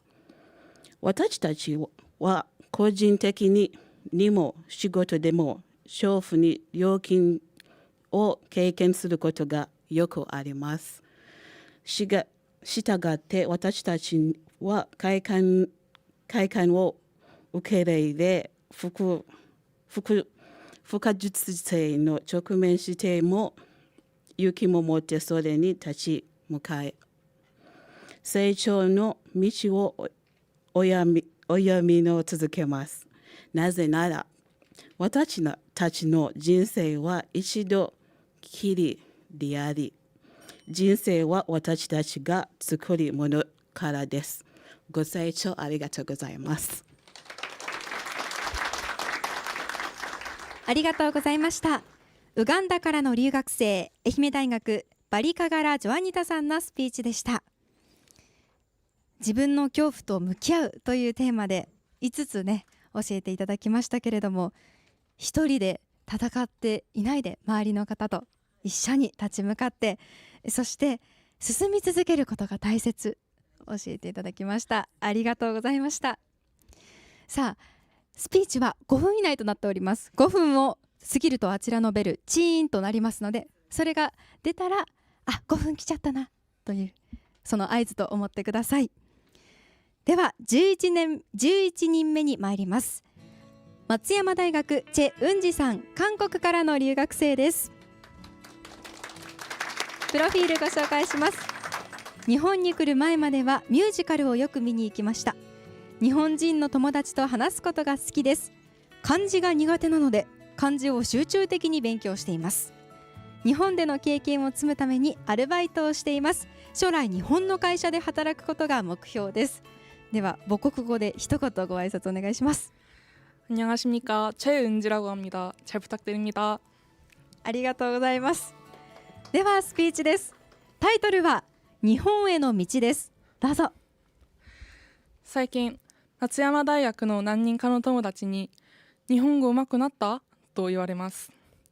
自分ではあまり気がついていませんでしたが、もしそうならばその友達のおかげであることは間違いありません。友達との何気ない毎日が私の日本語力を向上させているだけでなく、私の留学生活を充実させています。私の日本語学習は高校2年の時、クラスに2週間だけ来た日本人との出会いがきっかけでした。わずか2週間だけの日本人クラスメートでしたが、私の人生を大きく変える出会いになりました。私は彼女に会うまでは日本語を勉強したいと1ミリも考えたことがありませんでした。しかしその2週間だけのクラスメートに話しかけてみたいという気持ちから、私は独学で日本語の勉強を始めました。もちろん最初はひらがなも挨拶も全く知らない状態でしたが、独学で学べる日本語という本を買って勉強を始めました。大変だったのはひらがなやカタカナを覚えることでした。皆さんから見てハングル文字が意味不明のように、韓国人から見たひらがなやカタカナも同じく意味不明です。苦労してやっとひらがなを覚えたと思ってカタカナの勉強をすると、せっかく覚えたひらがなを見事に忘れてしまって両方覚えるのにとても時間がかかりました。そして覚えた簡単な日本語で一緒に行くとそのクラスメートに初めて話しかけました。その時に感じた通じたという喜びは、その後の日本語を勉強する動力と日本留学という目標を与えてくれました。しかし留学への道のりは遠いものでした。まず留学を夢見て大学に入学したのですが、新型コロナウイルス感染症の流行により留学までの2年間、私は大学に行くことは一度もありませんでした。その代わりに日本語の塾を通ってはいたのですが、いくら日本語の勉強をしても日本人と話す機会はほとんどなく、そのままでは生きた日本語は話せないと考えました。2022年、大学に交換留学を志願しました。しかし出国直前に家族みんながコロナに感染してしまうという事態になり、出国の3日前に留学をやめざるを得ない状況になりました。その時はとっても憂鬱でした。夢まであと少しというところでショックも大きかったです。しかし機会は来年もある、お金もそんなに貯まっていないから留学資金をもう少し貯めるための時間だと思えばいいと自分を励まし、もう一度挑戦しようと日本語の勉強を続けました。結果、私は留学資金を自分で約80万円アルバイトして貯金でき、松山大学に念願の留学をすることができました。2週間だけの日本人クラスメート、中村くるみさんとの出会いが私の日本留学につながりました。くるみさんとは今もお互いの近況を連絡したりしています。韓国に戻るまであと3ヶ月ぐらいになりましたが、ここで出会った友達との出会いを大切にし、悔いのない留学生活を過ごしていきたいと思います。ご清聴ありがとうございました。ありがとうございました。韓国からの留学生、松山大学チェ・ウンジさんのスピーチでした。さあチェ・ウンジさんも独学での日本語勉強スタートということで、はい、今すごくほっとした表情を見せてくれましたけれども、はい、無事にスピーチが終わって、そしてアルバイトで80万円貯められて、そこにすごく驚いたと同時に強い信念があったんだなと大変感動いたしました。ありがとうございました。さあ3ブロック目の発表が終わり、11人の発表が終わりました。3ブロック目4人のスピーチお聞きいただきました。審査員の方に感想を伺います。愛媛県観光国際課国際交流員チェ・アヨンさん、お願いいたします。皆さん素敵なスピーチとても良かったです。ありがとうございました。ちょっと一人一人コメントをしていただきますと、サンチェスさんすごく共感する話で、松山での愛を感じられるそういうスピーチだったと思います。すごくありがとうございました。よかったです。でフートゥーさんありがとうございます。で最初出た時に服すごく綺麗なって思ったんですけれども、モン族の伝統刺繍を知ることになったんで、そのきっかけになったんで、とてもありがたく思ってます。ありがとうございます。であとバリカガラさん、すいません合ってますか？バリカガラって呼んでも、はい。で恐怖について皆さんみんな感じられることなんですけれども、それについてどうやって向き合えるのか、その重要性について説明してくださってとても良かったと思います。ありがとうございます。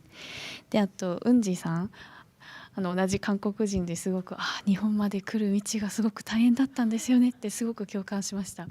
その努力があってからこそ今があるっていうことですごく良かったなと思います。皆さん本当にありがとうございます。他の方も良かったです。ありがとうございました。ありがとうございました。ラジオの前のあなたも審査員の一人としてお聞きください。南海放送アプリをダウンロードすると、お手元のスマートフォンであなたも審査に参加できます。あなたの1票で決まる各ブロックごとのリスナー賞にもぜひご参加ください。留学生日本語スピーチコンテスト in 愛媛2023、南海放送パルスタジオから生放送でお送りしています。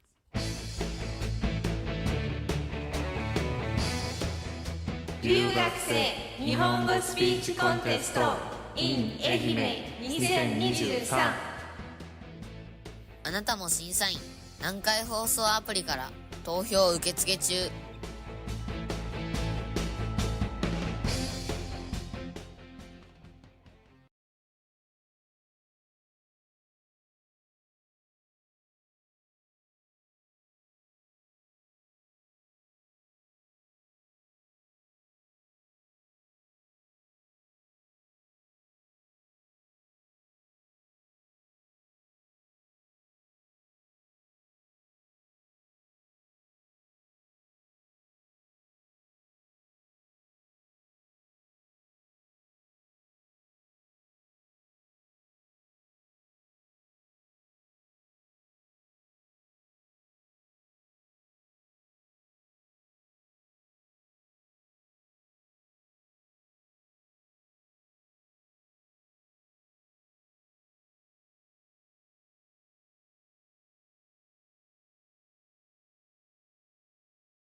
それではいよいよ最後のブロックとなりました。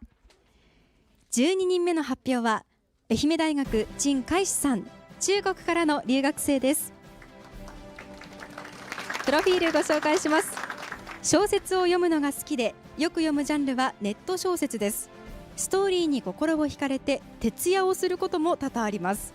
もう一章読めば寝ると思いつつ、つい朝になってしまうことがいつも悩みです。では母国語で一言ご挨拶お願いします。大家好，很高興參加本次的演講比賽。ありがとうございます。ではスピーチです。タイトルは旅立ちの日です。どうぞ。はい、皆さんこんにちは。中国から来た留学生陳海志と申します。今回は旅立ちの日について発表させていただきます。どうぞよろしくお願いいたします。深夜3時、一晩眠らずに空港へ出発。夜道がまだ暗いまま、両親と一緒に道端を歩きました。あらかじめアプリでタクシーを呼んだため、今すべきことは待つのみでした。伝統的思想を持つ中国人は、別れの時にまともに名残惜しいという気持ちを表に出すことが苦手です。中国では古くから恋心を直接に伝えず、空中の月や南の小豆を詠唱し、悲しみも直接に伝えず、流れる水やホトトギスなどを歌います。この時もそうでした。これから1年間も会えないのに、抱き合わず、ただ、じゃあねって簡単な一言を言って別れを告げました。今思い出せば、タクシーに乗って何度も見返しても、木のように黙々と立ち止まる漁師の姿は、すでに愛を語っていました。しかし、当時の私にとって、部屋を掃除していないだけで、ガミガミと文句言う母と、引きこもりの私に、外に出た方がいいよ、といちいち促す父。そういううんざりした生活とおさらばできるのがすっきりでした。空港に近ければ近いほど、これからの自由な一人暮らしに期待してワクワクが止まらない、まるで空をかける鳥になったような気分でした。16時間にも及んだ道のりで愛媛の地に着いた時、すでに夜の7時を過ぎていました。これからどういう出会いが待っているのだろうか、日本人の皆さんと仲良くなれるのだろうかという日本に来た興奮や未来への不安など、さまざまな思いが混じって先のことばっかり惑わされていました。気づかなかったことは、旅立ちというのは新たな始まりだけではなく、別れともつながっていることです。1ヶ月後のある日、道路のもみじが満開しているのを見て、秋だなという実感が湧きました。秋は自分にとって特別な季節とも言えます。古来の西元はよく静寂とかうつうつとかの言葉で秋を描きましたが、秋に生まれた私にはよみがえりが最もふさわしいです。一家団らんで誕生日を祝い、食卓を囲み、上海ガニを蒸したら生姜を浸した酢につけ、こういう秋の味覚は何といっても天下一品でした。今年も秋の時期に日本に到着して、今までと異なる文化や価値観に触れて、新しい道を切り開いて、なおさら秋に特別な意味を備えました。ところが、あの日のもみじを見たとき、バイトでヘトヘトしていたせいか、不意に漁師のことを思い出して、異郷にいる寂しさを感じ、万里必修、常に客となりという漢詩に共感を覚えました。そして久々に両親に心境を報告しようとスマホを取り出しました。WeChat を開くと、両親から今日何を食べたかというメッセージがいつも届いていることに気づきました。そうだ、中国人は会いたくても会いたいと言わず、今何をしてるとかの軽い言葉で思いを伝えます。私は気づきました。自分は鳥ではなくタコなのだということを。青空の彼方に舞い上がっても、両親は必ずその糸をしっかりと握ります。どんなに離れていても、風に当たっても、絆という糸がつないだ限り、迷子にはならず、居場所の方向を教えてくれます。ですから、私も何気ないふりをしてメッセージを送りました。上海ガニが食べたいと。以上です。ご清聴ありがとうございました。ありがとうございました。中国からの留学生、愛媛大学陳海志さんのスピーチでした。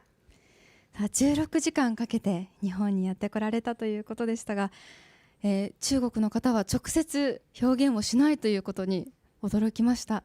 そしてたこ揚げのタコですね、タコに例えられたこと、私はすごく感動して、私自身も両親との関係はそういうものなんじゃないかなと新たな気づきになりました。ありがとうございました。さあ、13人目に参ります。13人目は新居浜工業高等専門学校チュア・ションローさん、ラオスからの留学生です。プロフィールご紹介します。私はチュア・ションローと申します。出身はラオスです。3年前に日本に参りました。現在新居浜高専で電子制御工学を専攻しています。本日はよろしくお願いいたします。また素敵な音が鳴っていますけれども、民族衣装で登場してくれました。では最初に母国語で一言お願いします。สวัสดีทุกคนวันนี้ข้าพเจ้าจะมาเล่าเกี่ยวกับความหักของแม่ซึ่งจะเป็นในการนี้ขอให้ทุกคนรับฟังไปนำกันありがとうございます。それではスピーチに参ります。タイトルは母の愛です。どうぞ。皆さんこんにちは。今は私元気に皆さんの前に立ってますが、実は3歳頃までしっかり立てないほど体が細くて病気ばかりしてたそうです。周りの人たちからきっと長生きはできないだろうと何度も言われてたと聞いてます。でも母は諦めませんでした。子供の頃、父は遠くへ仕事に行ってたので、母は一人で私を育ててくれました。そんな中でもいい薬や治療法があると聞くと、どんなに高くてもどんなに遠くても私のために走り回ってくれたそうです。おかげで私は短いほど元気になりました。でも家は貧しかったです。食べ物があまりないときは大きな鍋に野菜が少しだけ入ったラーメンをよく作ってくれました。食べるときに母が何度も言ってた言葉があります。このラーメンはあなたが一生懸命勉強したらきっと肉や美味しい料理に変わるよ。私は食べることに夢中で、母がほとんどスープしか飲んでないことに気づきませんでした。そしてその言葉の意味を考えることもありませんでした。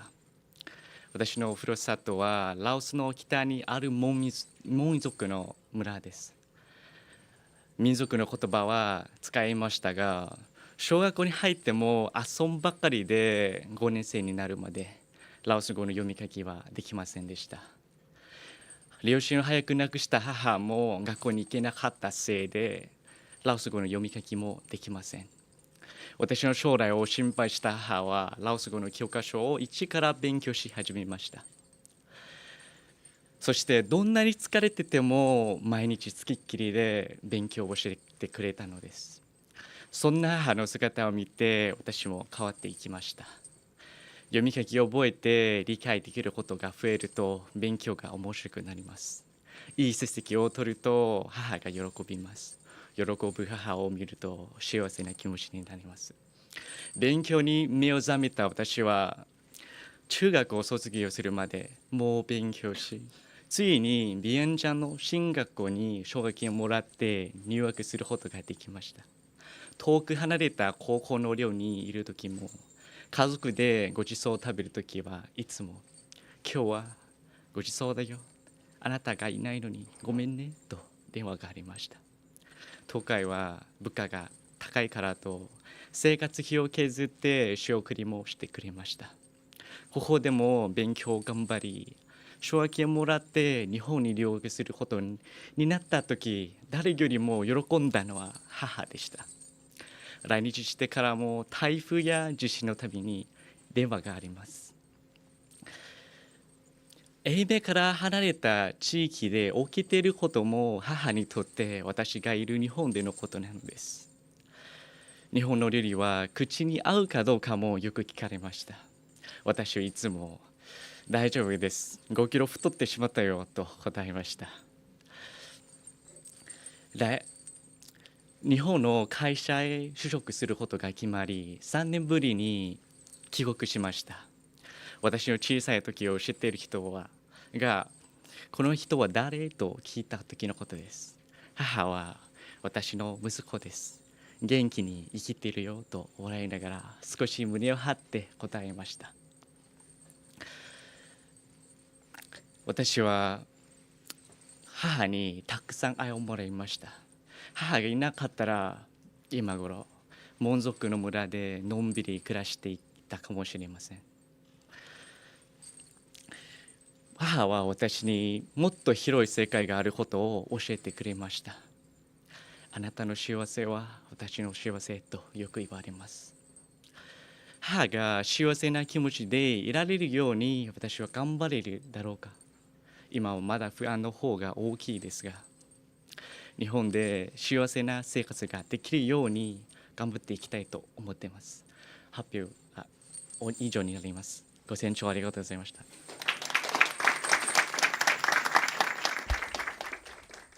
ありがとうございました。ラオスからの留学生、新居浜工業高等専門学校チュア・ションローさんのスピーチでした。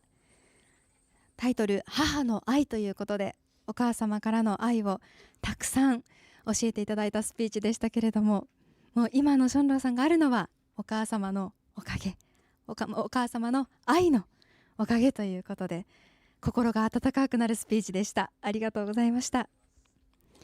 さあ、いよいよ最後の方の発表です。14人目は愛媛大学ウセイニ・ファリダさん、ニジェールからの留学生です。プロフィールご紹介します。私には好きなことがたくさんあります。言語を学ぶこと、アニメを見ること、読書、裁縫が好きです。芸術に触れることも好きで、下手ですが絵を描くことも好きです。日本では合気道もしています。さあ、母国語で一言ご挨拶お願いします。ありがとうございます。ではスピーチです。タイトルは私の語学学習の旅です。どうぞ。皆さんこんにちは。ニジェールから来たウセイニ・ファリダと申します。今年4月に日本に来ました。今日は私の言語学習を皆さんにお話しします。私は今9つの言語がわかります。ハウサ語、フランス語、ザルマ語、英語、トルコ語、アラビア語、ウルドゥー語、中国語と日本語です。どうして9つもわかりますか？理由は3つあります。1つ目はニジェールが多言語国家だからです。2つ目は私が留学したからです。3つ目はアニメが好きだからです。まずニジェールでは大体みんな2つ以上言葉がわかります。ハウサ語はニジェールで一番話されています。フランス語はニジェールの公用語で学校や会社で使います。私は家族とハウサ語とフランス語で話します。でも両親の出身地はザルマ語を話しますから、ザルマ語も少し話せます。英語は中学から勉強しました。ニジェールに生まれたおかげで4つの言語がわかります。じゃあなぜトルコ語がわかるのでしょうか？それは2番目の理由、留学です。私はトルコ政府系のお金で運営している高校で勉強して、1週間に2時間トルコ語を勉強しました。また、コーランを理解するため、独学でアラビア語も勉強しました。高校を卒業後、トルコの大学に留学しました。最初、私も他の留学生もあんまりトルコ語ができなくて、よく英語で話していたので、英語が上手くなりました。ただ、大学の授業は全部トルコ語でした。最初の授業で私はパニックになりました。先生が何を言っているか全然わからなかったのです。とても大変でした。でも2学期で授業がよくわかるようになりました。今考えたらとても面白い経験でした。その後、パキスタンへ行って修士号を取りました。パキスタンの公用語は英語とウルドゥー語なので、勉強は全部英語でした。私はウルドゥー語も勉強していましたが、大学には中国語のクラスがありました。中国語も小さい頃から学びたかったので申し込みました。コロナでたくさん休みもありましたが、1年で地域レベルに合格しました。9つ目の日本語を学んだ理由は、2番目の留学と3番目のアニメ、両方です。私はずっと日本のアニメが大好きです。ニジェールではフランス語や英語の吹き替えでドラゴンボール Z や名探偵コナンのようなアニメをテレビで見ていました。トルコでは YouTube でアニメをアラビア語の吹き替えで見ていました。パキスタンでは日本語のまま英語の字幕で見ていましたが、ある日字幕がなくて日本語だけで見ました。その時日本語がまあわかると気がつきました。それでアニメで日本語を勉強するようになりました。もちろん本当の勉強は日本に留学してから始めましたが、では9つの言語を学んで私は何を理解したのでしょうか。それは言語を学ぶのは旅みたいだということです。大変なこともあります。楽しいこともあります。いろいろな新しい経験もできます。見えなかったものが見えるようになります。わからなかった意見がわかるようになります。言語は人の世界を広げます。言語は人々を結びつけます。だからこれからも私は言語学習の旅を続けます。ご清聴ありがとうございました。ありがとうございました。ニジェールからの留学生、愛媛大学ウセイニ・ファリダさんのスピーチでした。さあ、9つの言語が話せるということでも会場からもおーというどよめきの声が上がっていましたけれども、日本語のきっかけはアニメということでありがとうございました。では最後のブロック3人のスピーチ発表をお聞きいただきました。審査員の方に感想を伺います。南海放送株式会社メディア編成局松本直之局長代理、お願いします。はい、お疲れ様でした。陳海志さんは小説がお好きだということで、表現が日本語の表現にすごく工夫というか個性があってすごいなと思って、空をかける鳥のようなね、異教の地とかその辺がすごいなと思いながら聞かせていただきました。それから13人目のチュア・ションローさん、国が違っても海より深い母の愛というかね、そういったところを感じました。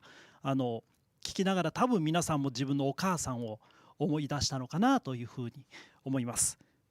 それから14人目の、ウセイニ・ファリダさん、すごく楽しそうにスピーチをしていたのが印象的で、というのと、あと日本のアニメすごいなというのも感じました。はい、ありがとうございました。ありがとうございました。以上、14人の留学生の皆さんのスピーチが終了しました。では審査員の皆さんには別室に移動していただき、最終審査をしていただきます。ご移動お願いいたします。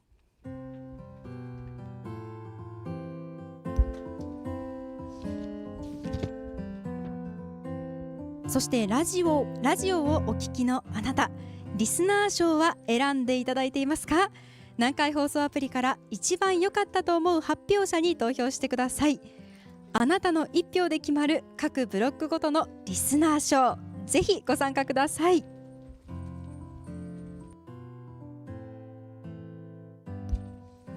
では14人の留学生の方、すべてのスピーチが終わったということで、一気に会場に安堵感といいますかね、安心した落ち着いた雰囲気が流れていますが、まだ緊張していますという声も聞こえていますが、では感想を伺いたいと思います。お話ししたい方、あれ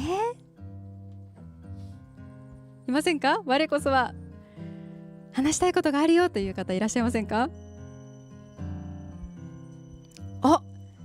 じゃあ11番目に発表していただきました、松山大学韓国からの留学生チェ・ウンジさん、お願いします。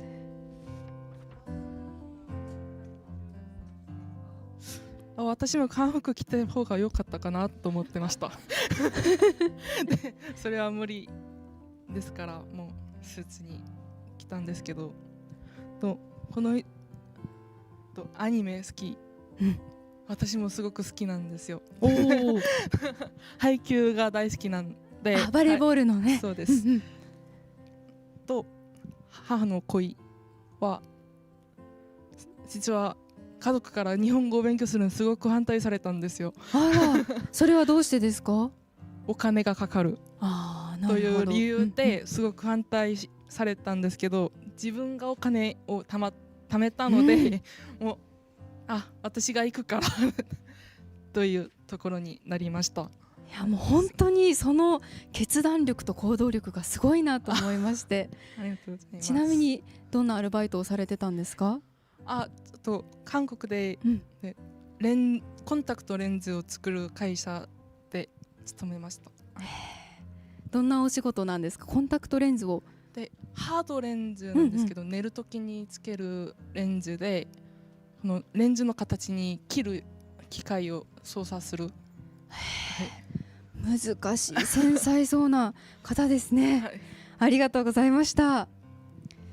もう一人ぐらいお話伺いたいのですが、ではせっかくなので民族衣装を着てくださっていたラオスからの留学生お二人いらっしゃいますけれども、じゃあションローさんお願いします。ありがとうございます。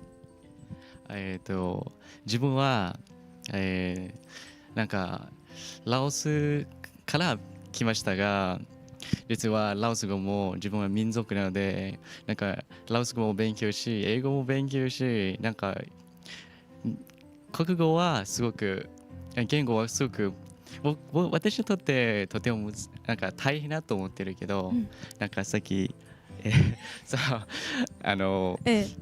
ファリダさんですかね、はい、お隣、はい、スピーチを聞いたらでなんか言語の勉強は旅みたいなと勉強になりました、はい。でなんかもし今後は日本語を勉強した、最初は日本語私にとって本当に大変でした。なんか自分の母語ラオス語と日本語の話し方の順番とかちょっと逆なので、なんか、言葉をなんか知ってもなんか文は作れないみたいですね。ですごく大変だと思ってたけど、このスピーチの9つの言語が堪能な、おかげで私は今後は難しくてもなんか旅のみたいで大変なこともあるし、面白いこともありますので、じゃあ頑張ろうと思ってます。ありがとうございます。ありがとうございます。ちなみにその民族衣装はどんな感じになってるんですか？ちょっと立って見せていただいていいですか？ぜひ。その音が鳴っている部分はそれはコインですか？そうコインですね。なんか昔は本当のお金だったけど、今本当のお金だったらちょっと盗まれるかもしれないです。盗まれるので、なんかこれは偽物だけです。衣装用のコインみたいな感じですかね。で一つ一つ手で塗ってあるんですか？そうですね。なんか全部手ですね。これも手で作ります。コインがすごくたくさんついているんですけど、一つ一つにビーズでね、だから繊細なデザインになっていまして、これはちなみにどなたが作られたんですか？お母さんです。もう着るとすごく暖かくなりますよね。それはありがとうございます。ありがとうございます。素敵な音とともに教えていただきました。ありがとうございました。さあ、審査発表までの時間、南海放送 YouTube チャンネルでは事務局を務める愛媛大学国際連携推進機構について VTR でご紹介します。ラジオやラジコ、ウィットチャンネルでお聞きの方はこの後会場の留学生の皆さんからのリクエストにお答えするブレイクタイムをお届けします。発表までの間、引き続き南海放送ラジオ F 難をお楽しみください。そして繰り返しになりますが、リスナー賞は選んでいただいておりますでしょうか？南海放送アプリから一番良かったと思う発表者に投票してください。あなたの一票で決まる各ブロックごとのリスナー賞、ぜひご参加ください。留学生日本語スピーチコンテスト in 愛媛2023、南海放送パルスタジオから生放送でお送りしています。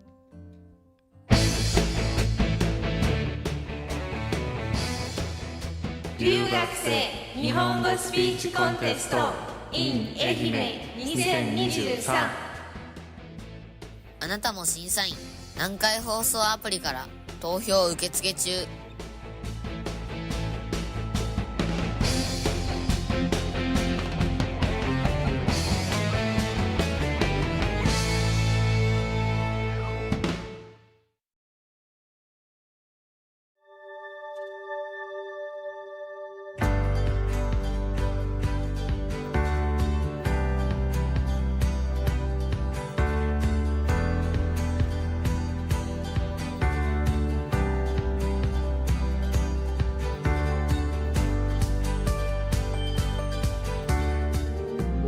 Ehime Prefecture is located on the island of Shikoku, one of the 4 main and most historical islands in Japan.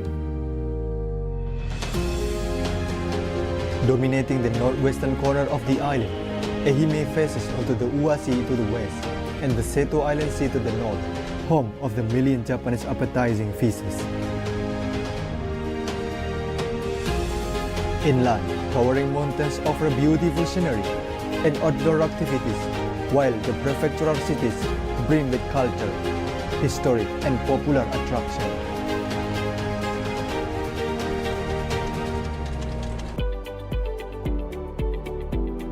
Matsuyama-jo, and I think it helps me that even I have a lot of pressure, I can climb the mountain to watch the beautiful sunset every day.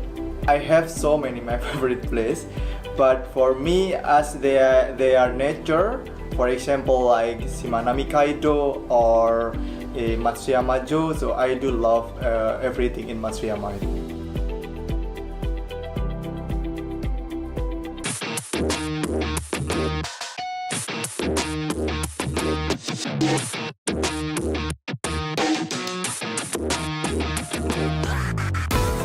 Formerly part of Japan National University, in 1949, Ehime University was established and has the largest student population in the Shikoku region.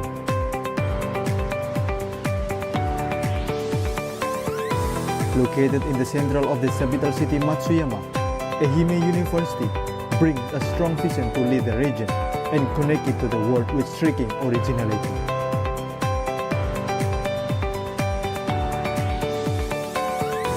There are 7 faculties, 6 graduate school programs, and 4 institutional organizations as the proof of our commitment to become a center of knowledge.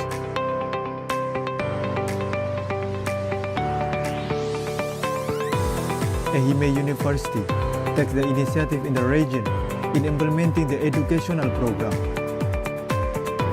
research activities, and social contribution.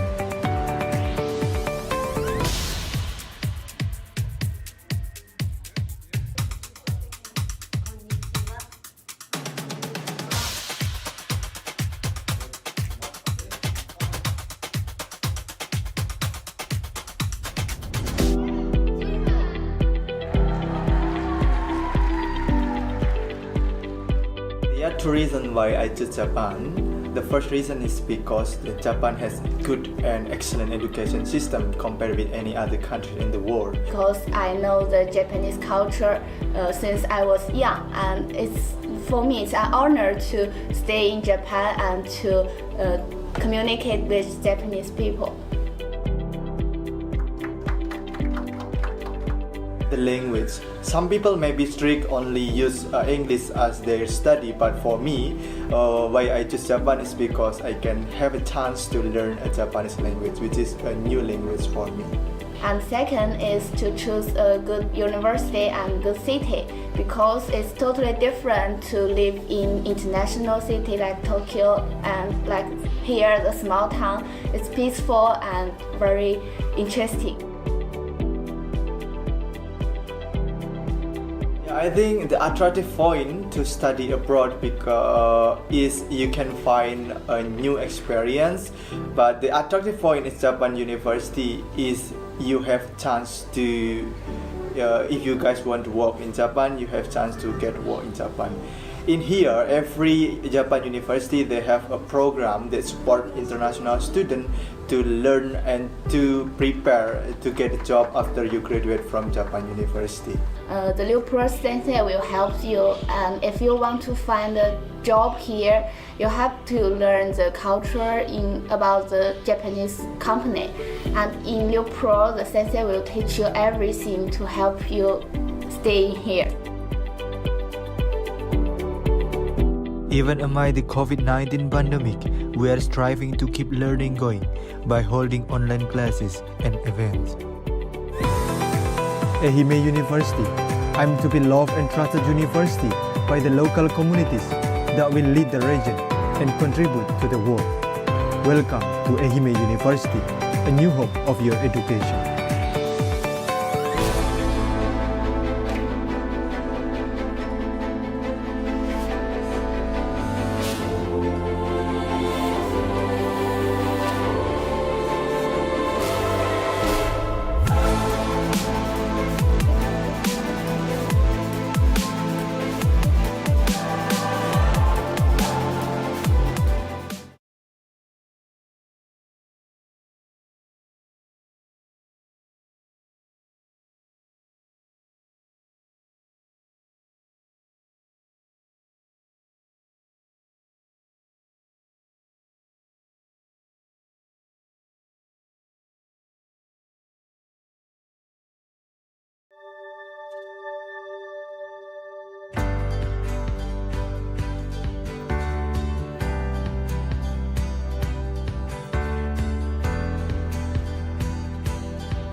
Ehime Prefecture is located on the island of Shikoku, one of the 4 main and most historical islands in Japan. Dominating the northwestern corner of the island, Ehime faces onto the Ua Sea to the west and the Seto Island Sea to the north, home of the million Japanese appetizing fishes. Inland, towering mountains offer beautiful scenery and outdoor activities, while the prefectural cities bring with culture, historic and popular attractions.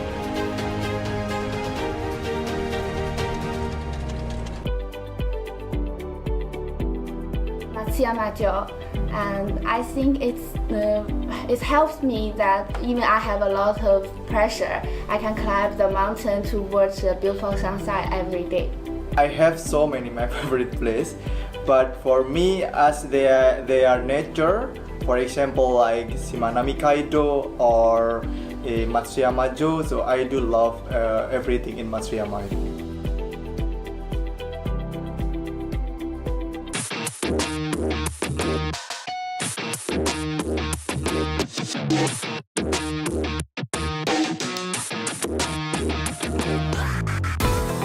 Formerly part of Japan National University, in 1949, Ehime University was established and has the largest student population in the Shikoku region.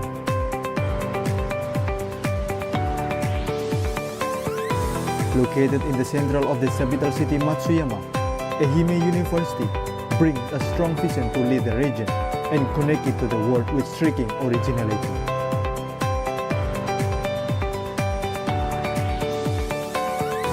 There are 7 faculties, 6 graduate school programs, and 4 institutional organizations as the proof of our commitment to become a center of knowledge.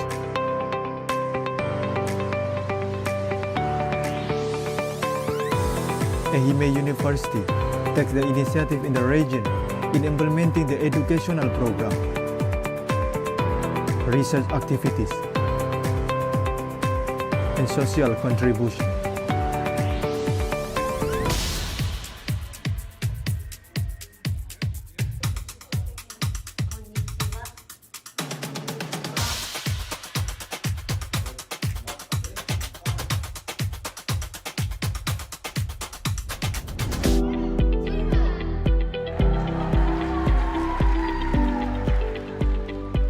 There are 2 reasons why I choose Japan. The first reason is because Japan has good and excellent education system compared with any other country in the world. Because I know the Japanese culture since I was young, and for me it's an honor to stay in Japan and to communicate with Japanese people. The language. Some people may be strict, only use English as their study, but for me, why I choose Japan is because I can have a chance to learn a Japanese language, which is a new language for me. And second is to choose a good university and good city, because it's totally different to live in international city like Tokyo, and like here, the small town. It's peaceful and very interesting. I think the attractive point to study abroad is you can find a new experience, but the attractive point in Japan University is you have chance to, if you guys want to work in Japan, you have chance to get work in Japan. In here, every Japan university, they have a program that support international students to learn and to prepare to get a job after you graduate from Japan University. The Liu Pro Sensei will help you, and if you want to find a job here, you have to learn the culture about the Japanese company. And in Liu Pro, the sensei will teach you everything to help you stay here. Even amid the COVID-19 pandemic, we are striving to keep learning going by holding online classes and events. Ehime University aims to be loved and trusted university by the local communities that will lead the region and contribute to the world. Welcome to Ehime University, a new home of your education.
Ehime Prefecture is located on the island of Shikoku, one of the 4 main and most historical islands in Japan.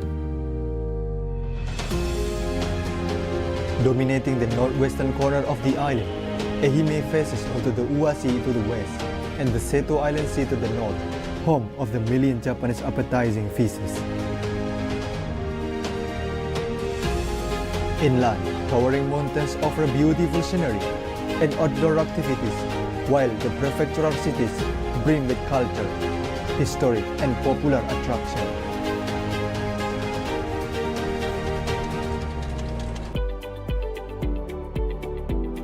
Matsuyama-jo, and I think it helps me that even I have a lot of pressure, I can climb the mountain to watch the beautiful sunset every day. I have so many my favorite place, but for me, as they are nature, for example like Shimanami Kaido or Matsuyama-jo, so I do love everything in Matsuyama.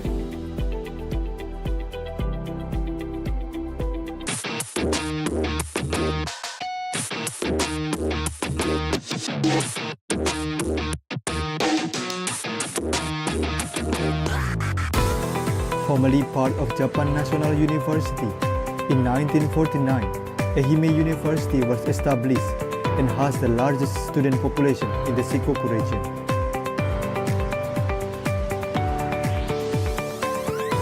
Located in the central of the capital city Matsuyama, Ehime University brings a strong vision to lead the region and connect it to the world with striking originality.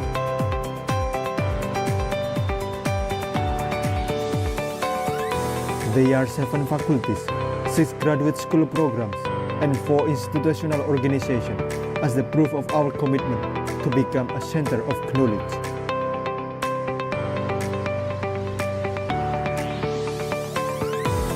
Ehime University takes the initiative in the region in implementing the educational program,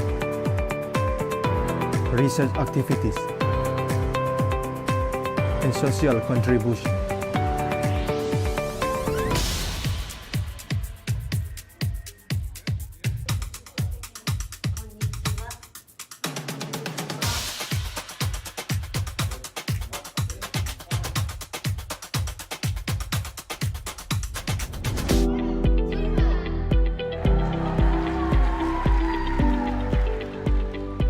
There are 2 reasons why I choose Japan. The first reason is because Japan has good and excellent education system compared with any other country in the world. Because I know the Japanese culture since I was young, and for me it's an honor to stay in Japan and to communicate with Japanese people.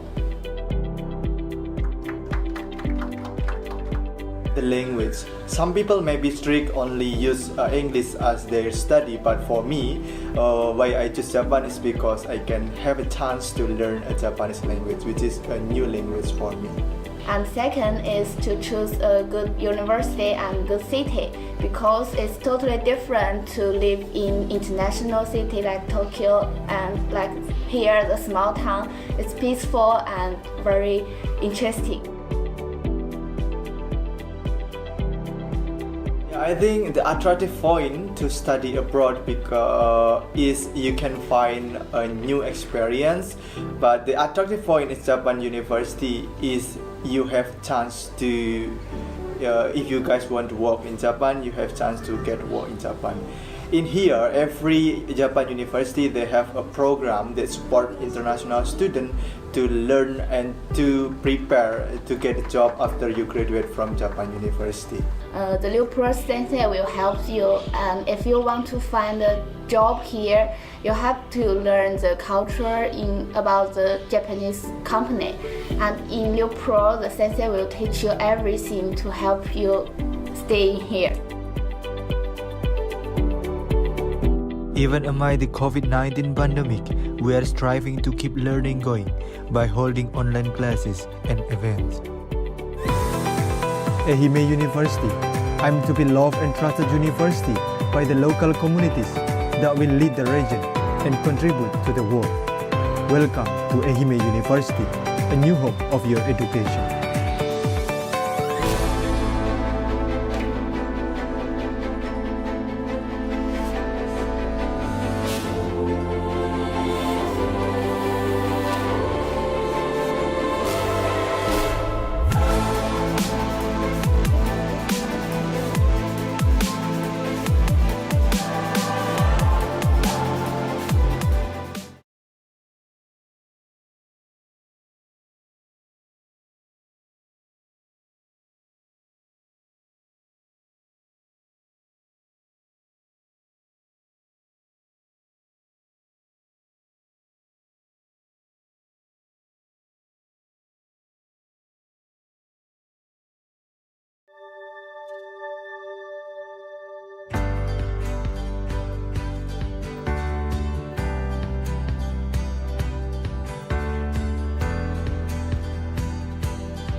Ehime Prefecture is located on the island of Shikoku, one of the 4 main and most historical islands in Japan. Dominating the northwestern corner of the island, Ehime faces onto the Ua Sea to the west and the Seto Island Sea to the north, home of the million Japanese appetizing fishes. Inland, towering mountains offer beautiful scenery and outdoor activities, while the prefectural cities brim with culture, historic and popular attractions.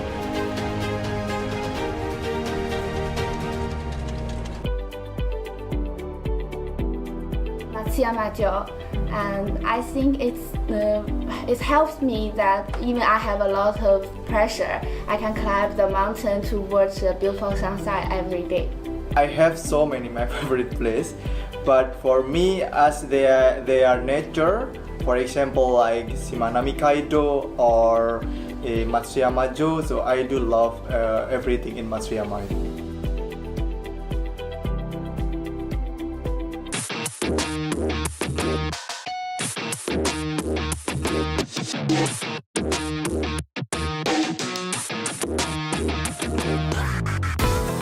Formerly part of Japan National University, in 1949, Ehime University was established and has the largest student population in the Shikoku region.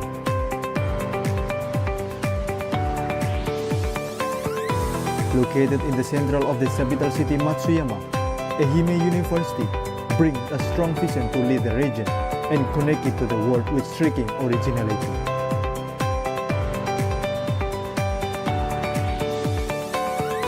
There are 7 faculties, 6 graduate school programs, and 4 institutional organizations as the proof of our commitment to become a center of knowledge.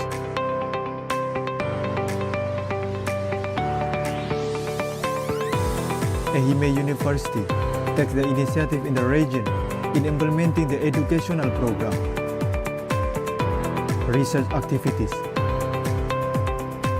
and social contribution.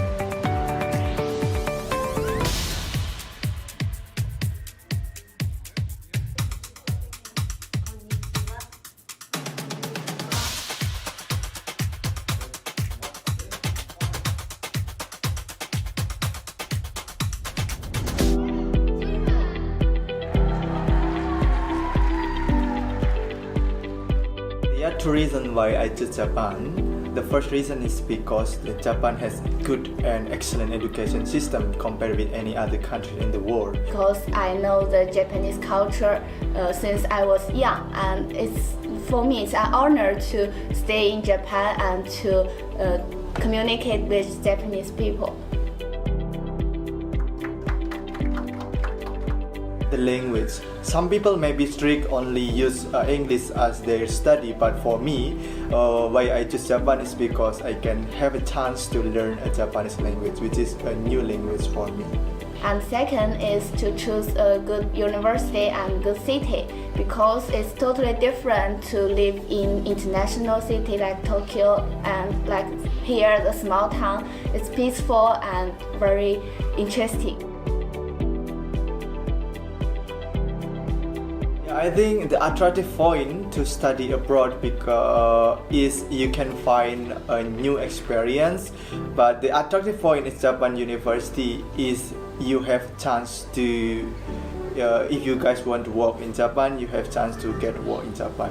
In here, every Japan university, they have a program that support international students to learn and to prepare to get a job after you graduate from Japan University. The Liu Pro Sensei will help you, and if you want to find a job here, you have to learn the culture about the Japanese company. And in Liu Pro, the sensei will teach you everything to help you stay here. Even amid the COVID-19 pandemic, we are striving to keep learning going by holding online classes and events. Ehime University aims to be loved and trusted university by the local communities that will lead the region and contribute to the world. Welcome to Ehime University, a new home of your education.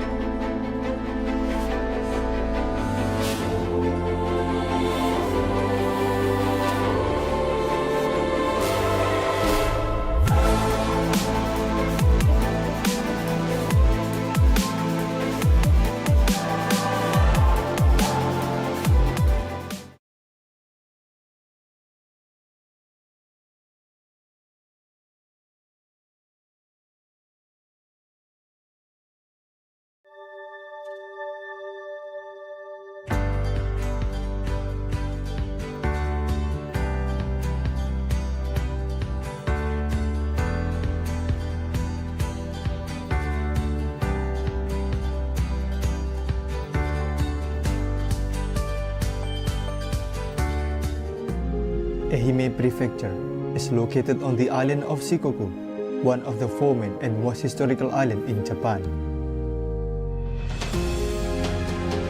Dominating the northwestern corner of the island, Ehime faces onto the Ua Sea to the west and the Seto Island Sea to the north, home of the million Japanese appetizing fishes.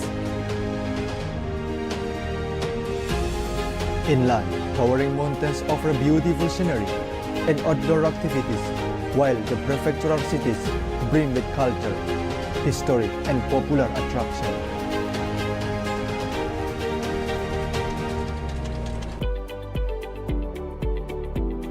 Matsuyama-jo, and I think it helps me that even I have a lot of pressure, I can climb the mountain to watch the beautiful sunset every day. I have so many my favorite place, but for me, as they are nature, for example like Shimanami Kaido or Matsuyama-jo, so I do love everything in Matsuyama.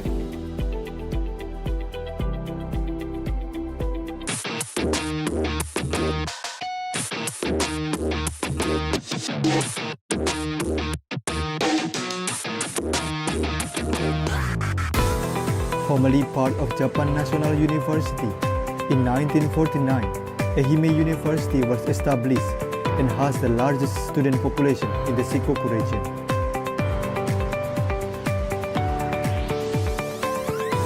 Located in the central of the capital city Matsuyama, Ehime University brings a strong vision to lead the region and connect it to the world with striking originality.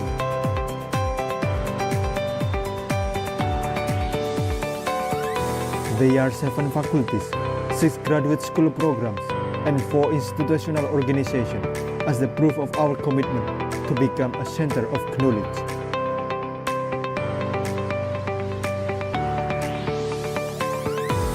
Ehime University takes the initiative in the region in implementing the educational program, research activities, and social contribution.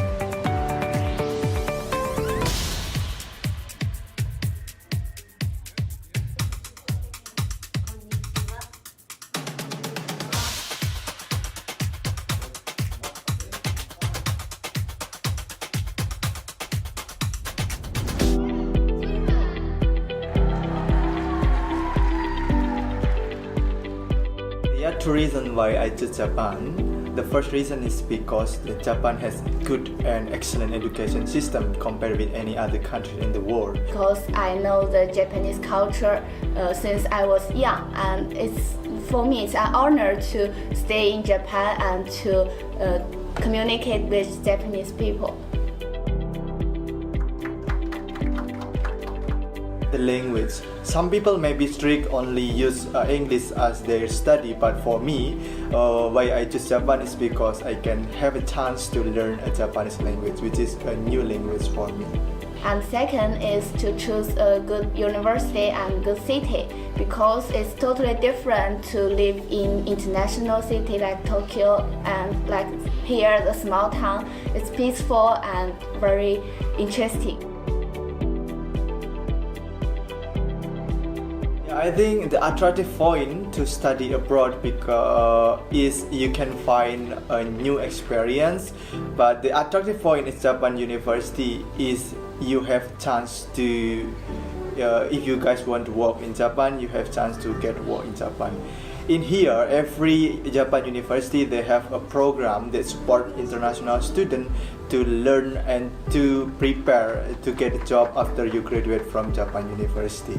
The Liu Pro Sensei will help you, and if you want to find a job here, you have to learn the culture about the Japanese company. And in Liu Pro, the sensei will teach you everything to help you stay here.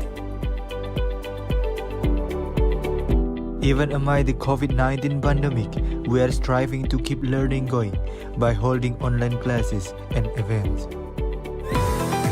Ehime University aims to be loved and trusted university by the local communities that will lead the region and contribute to the world. Welcome to Ehime University, a new home of your education.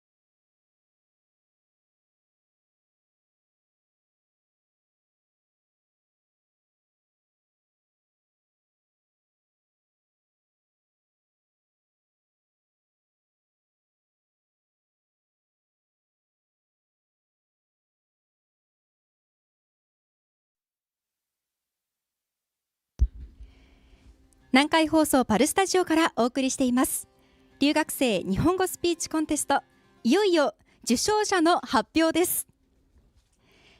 ここからは南海放送 YouTube チャンネルのネット配信でも会場の様子をご覧になれます。今年も素晴らしいスピーチばかりでした。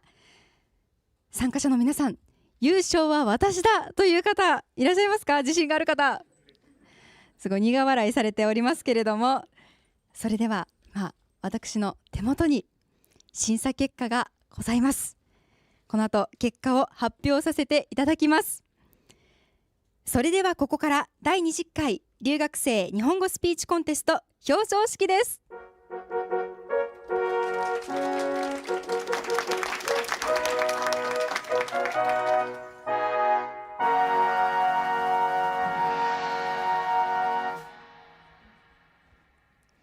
まずは南海放送リスナー賞です。南海放送アプリを通じてリスナーの皆さんに各ブロックの中から最も良かったスピーチを1人選んで投票いただきました。各ブロック1人ずつ4人の方が選ばれています。それではリスナー賞は私松友が発表します。お名前を呼ばれた留学生は前に出てきて会場に向かってお並びください。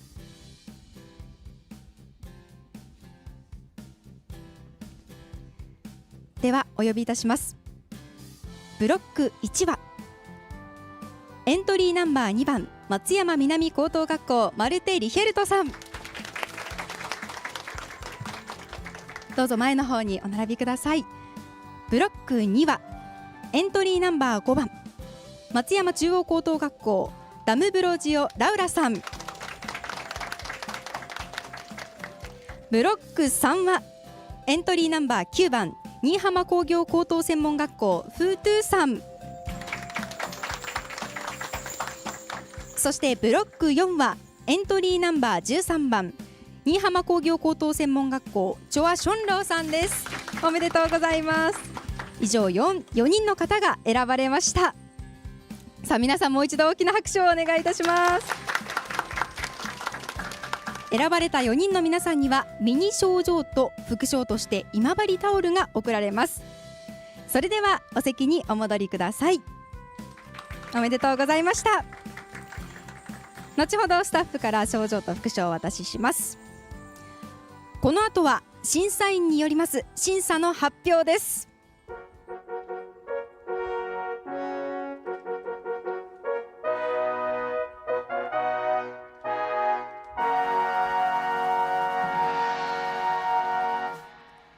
まず特別賞2人、お二人には賞状と5000円の図書カードが贈られます。贈呈は新居浜市国際交流協会事務局長土井美智子さんにお願いします。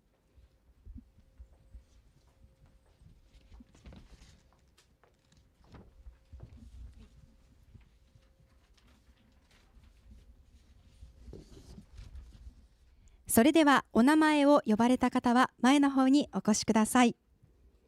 特別賞はエントリーナンバー4番愛媛大学菅由淑さん、そしてエントリーナンバー8番愛媛大学サンチェス・セグラ・クリステル・イボンさんです。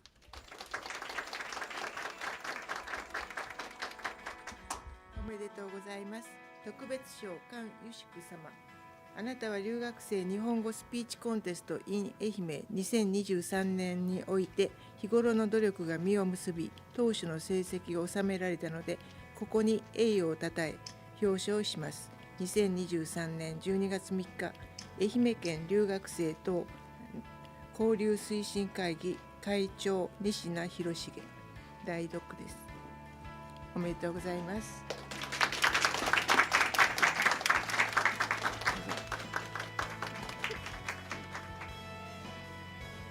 特別賞サンチェス・セグラ・クリステル・イボン殿以下同文です。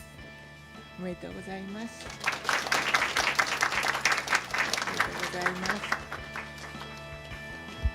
おめでとうございます。表彰されたお二人はお席にお戻りください。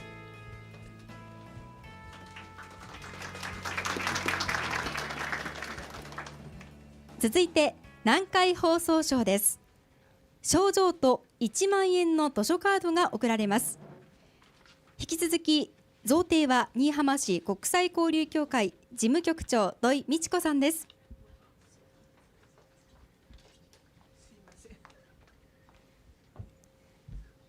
南海放送賞はエントリーナンバー11番松山大学チェ・ウンジさんです。おめでとうございます。南海放送賞チェ・ウンジ殿、あなたは留学生日本語スピーチコンテスト in 愛媛2023において日頃の努力が実を結び当初の成績を収められたので、ここに栄誉をたたえ表彰します。2023年12月3日、愛媛県留学生と交流推進会議会長西名博重、おめでとうございます。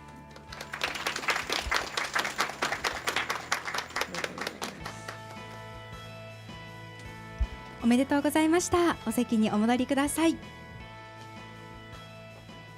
続いては佳作2名です。お二人には賞状と副賞として1万円の図書カードが贈られます。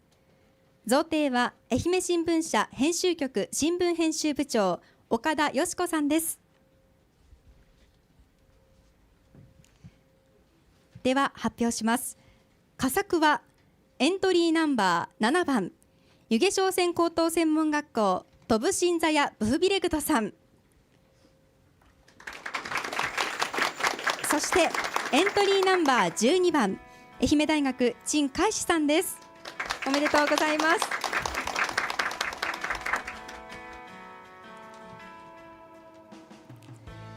佳作トブシンザヤブフビレッグト殿、あなたは留学生日本語スピーチコンテスト in 愛媛2023において日頃の努力が実を結び当初の成績を収められたので、ここに栄誉をたたえ表彰します。2023年12月3日、愛媛県留学生等交流推進会議会長西名博重、おめでとうございます。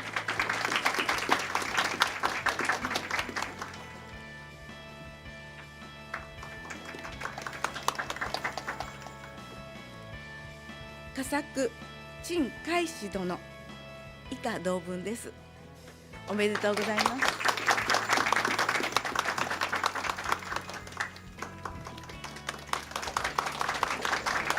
おめでとうございます。表彰されたお二人はお席にお戻りください。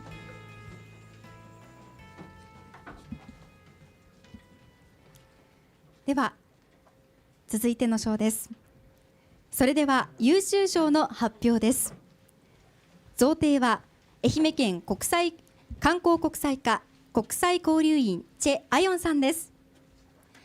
優秀賞の方には賞状と2万円の図書カードを副賞として差し上げます。優秀賞は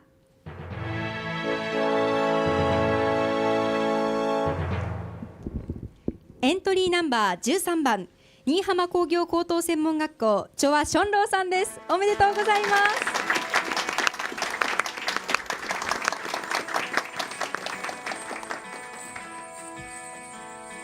優秀賞チュア・ションロ殿、あなたは留学生日本語スピーチコンテスト in 愛媛2023年において日頃の努力が実を結び当初の成績を収められたので、ここに栄誉をたたえ表彰します。2023年12月3日、愛媛県留学等交流推進会議会長西名博重、おめでとうございます。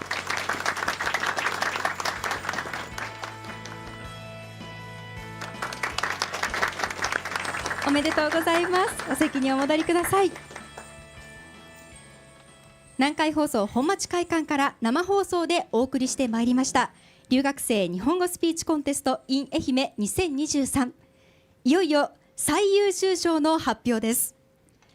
最優秀賞の方には賞状と副賞として3万円分の図書カードを贈呈いたします。贈呈は審査委員長の南海放送株式会社メディア編成局松本直之局長代理です。では参ります。最優秀賞は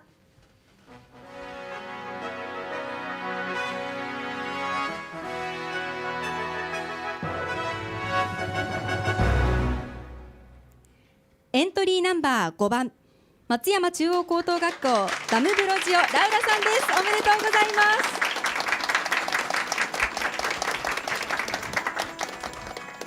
ます。最優秀賞ダムブロジオラウラさん殿、あなたは留学生日本語スピーチコンテスト in 愛媛2023において日頃の努力が実を結び当初の成績を収められましたので、ここに栄誉をたたえ表彰いたします。2023年12月3日愛媛県留学生等交流推進会議会長西田博重、おめでとうございます。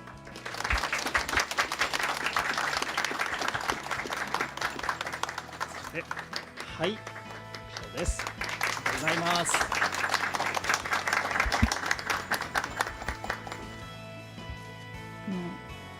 みんなのスピーチはとっても良かったですちょっと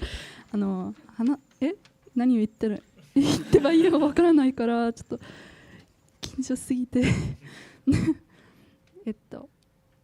みんなが頑張って今日ここに来てくれてありがとうございます。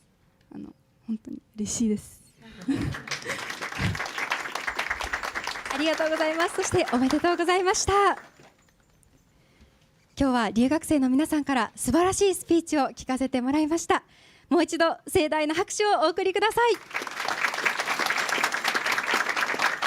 皆さんありがとうございました。さあ、それではここで審査員の方々にそれぞれ感想を伺います。いかがでしたか？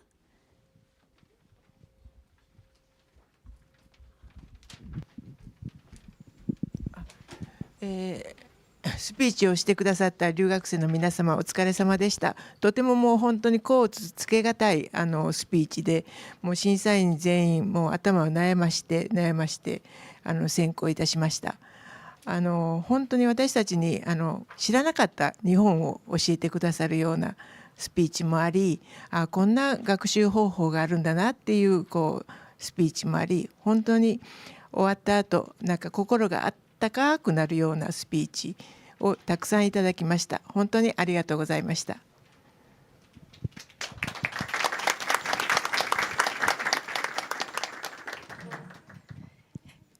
皆さんのスピーチを聞いて皆さんともっともっとお話ししてみたい、おしゃべりしてみたいなと思いました。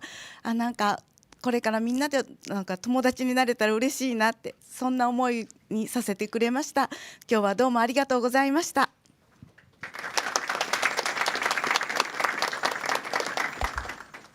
皆さん素晴らしいスピーチ本当にありがとうございました。そしてお疲れ様でした。いろんな国からの話とかも聞けて、途中でちょっと涙が出そうな時もあったんですけれども、すごく素晴らしいスピーチありがとうございました。皆さんお疲れ様でした。ありがとうございました。お話をお伺いしたのは新居浜市国際交流協会事務局長土井美智子さん、そして愛媛新聞社編集局新聞編集部長岡田よし子さん、愛媛県観光国際課国際交流員チェ・アヨンさんでした。ありがとうございました。それでは最後に南海放送株式会社メディア編成局松本直之局長代理から全体の総評と閉会の挨拶を申し上げます。はい、お疲れ様でした。皆さんそれぞれに良いところがあって、審査員は審査に大変苦労いたしました。それぞれに個性があってね、日本語も素晴らしいですし、日頃の努力が伝わってきました。じゃあどこかで、入賞する人を決めないといけないということだったんですけれども、生きている日本語だった人が何人かいらっしゃってですね、机の上の勉強だけじゃなくって日頃の、周りの日本人、お友達との会話とかそういったところもしっかりコミュニケーションをとって日本語を覚えているんだなという方が何人かいらっしゃったのと、あと伝えたいことが明確にある方、やっぱり胸を打ちました。で、あと構成が素晴らしいなと思わせていただいた方も何人かいらっしゃいました。本当に素晴らしい大会になったと思います。そして最優秀賞の、ダムブロジオ・ラウロさんは日本語の発音も素晴らしく、とてもスピーチがスムーズで、内容としても人種差別だけではなくって日常にある差別とか偏見とかそういった問題点について冷静に分析し、なんていうかよりよく世の中がもっと良くなることを提案していただいたことが審査員の胸を打ちました。はい、お疲れ様でした。ありがとうございました。南海放送本町会館から生放送でお送りしてまいりました留学生日本語スピーチコンテスト in 愛媛2023。ここまでの進行は南海放送アナウンサー松友杏樹でした。ありがとうございました。では最後に皆さん後ろのカメラに振り向いて手を振ってください。ありがとうございました。この放送は今治明徳短期大学、松山大学、愛媛大学の提供でお送りしました。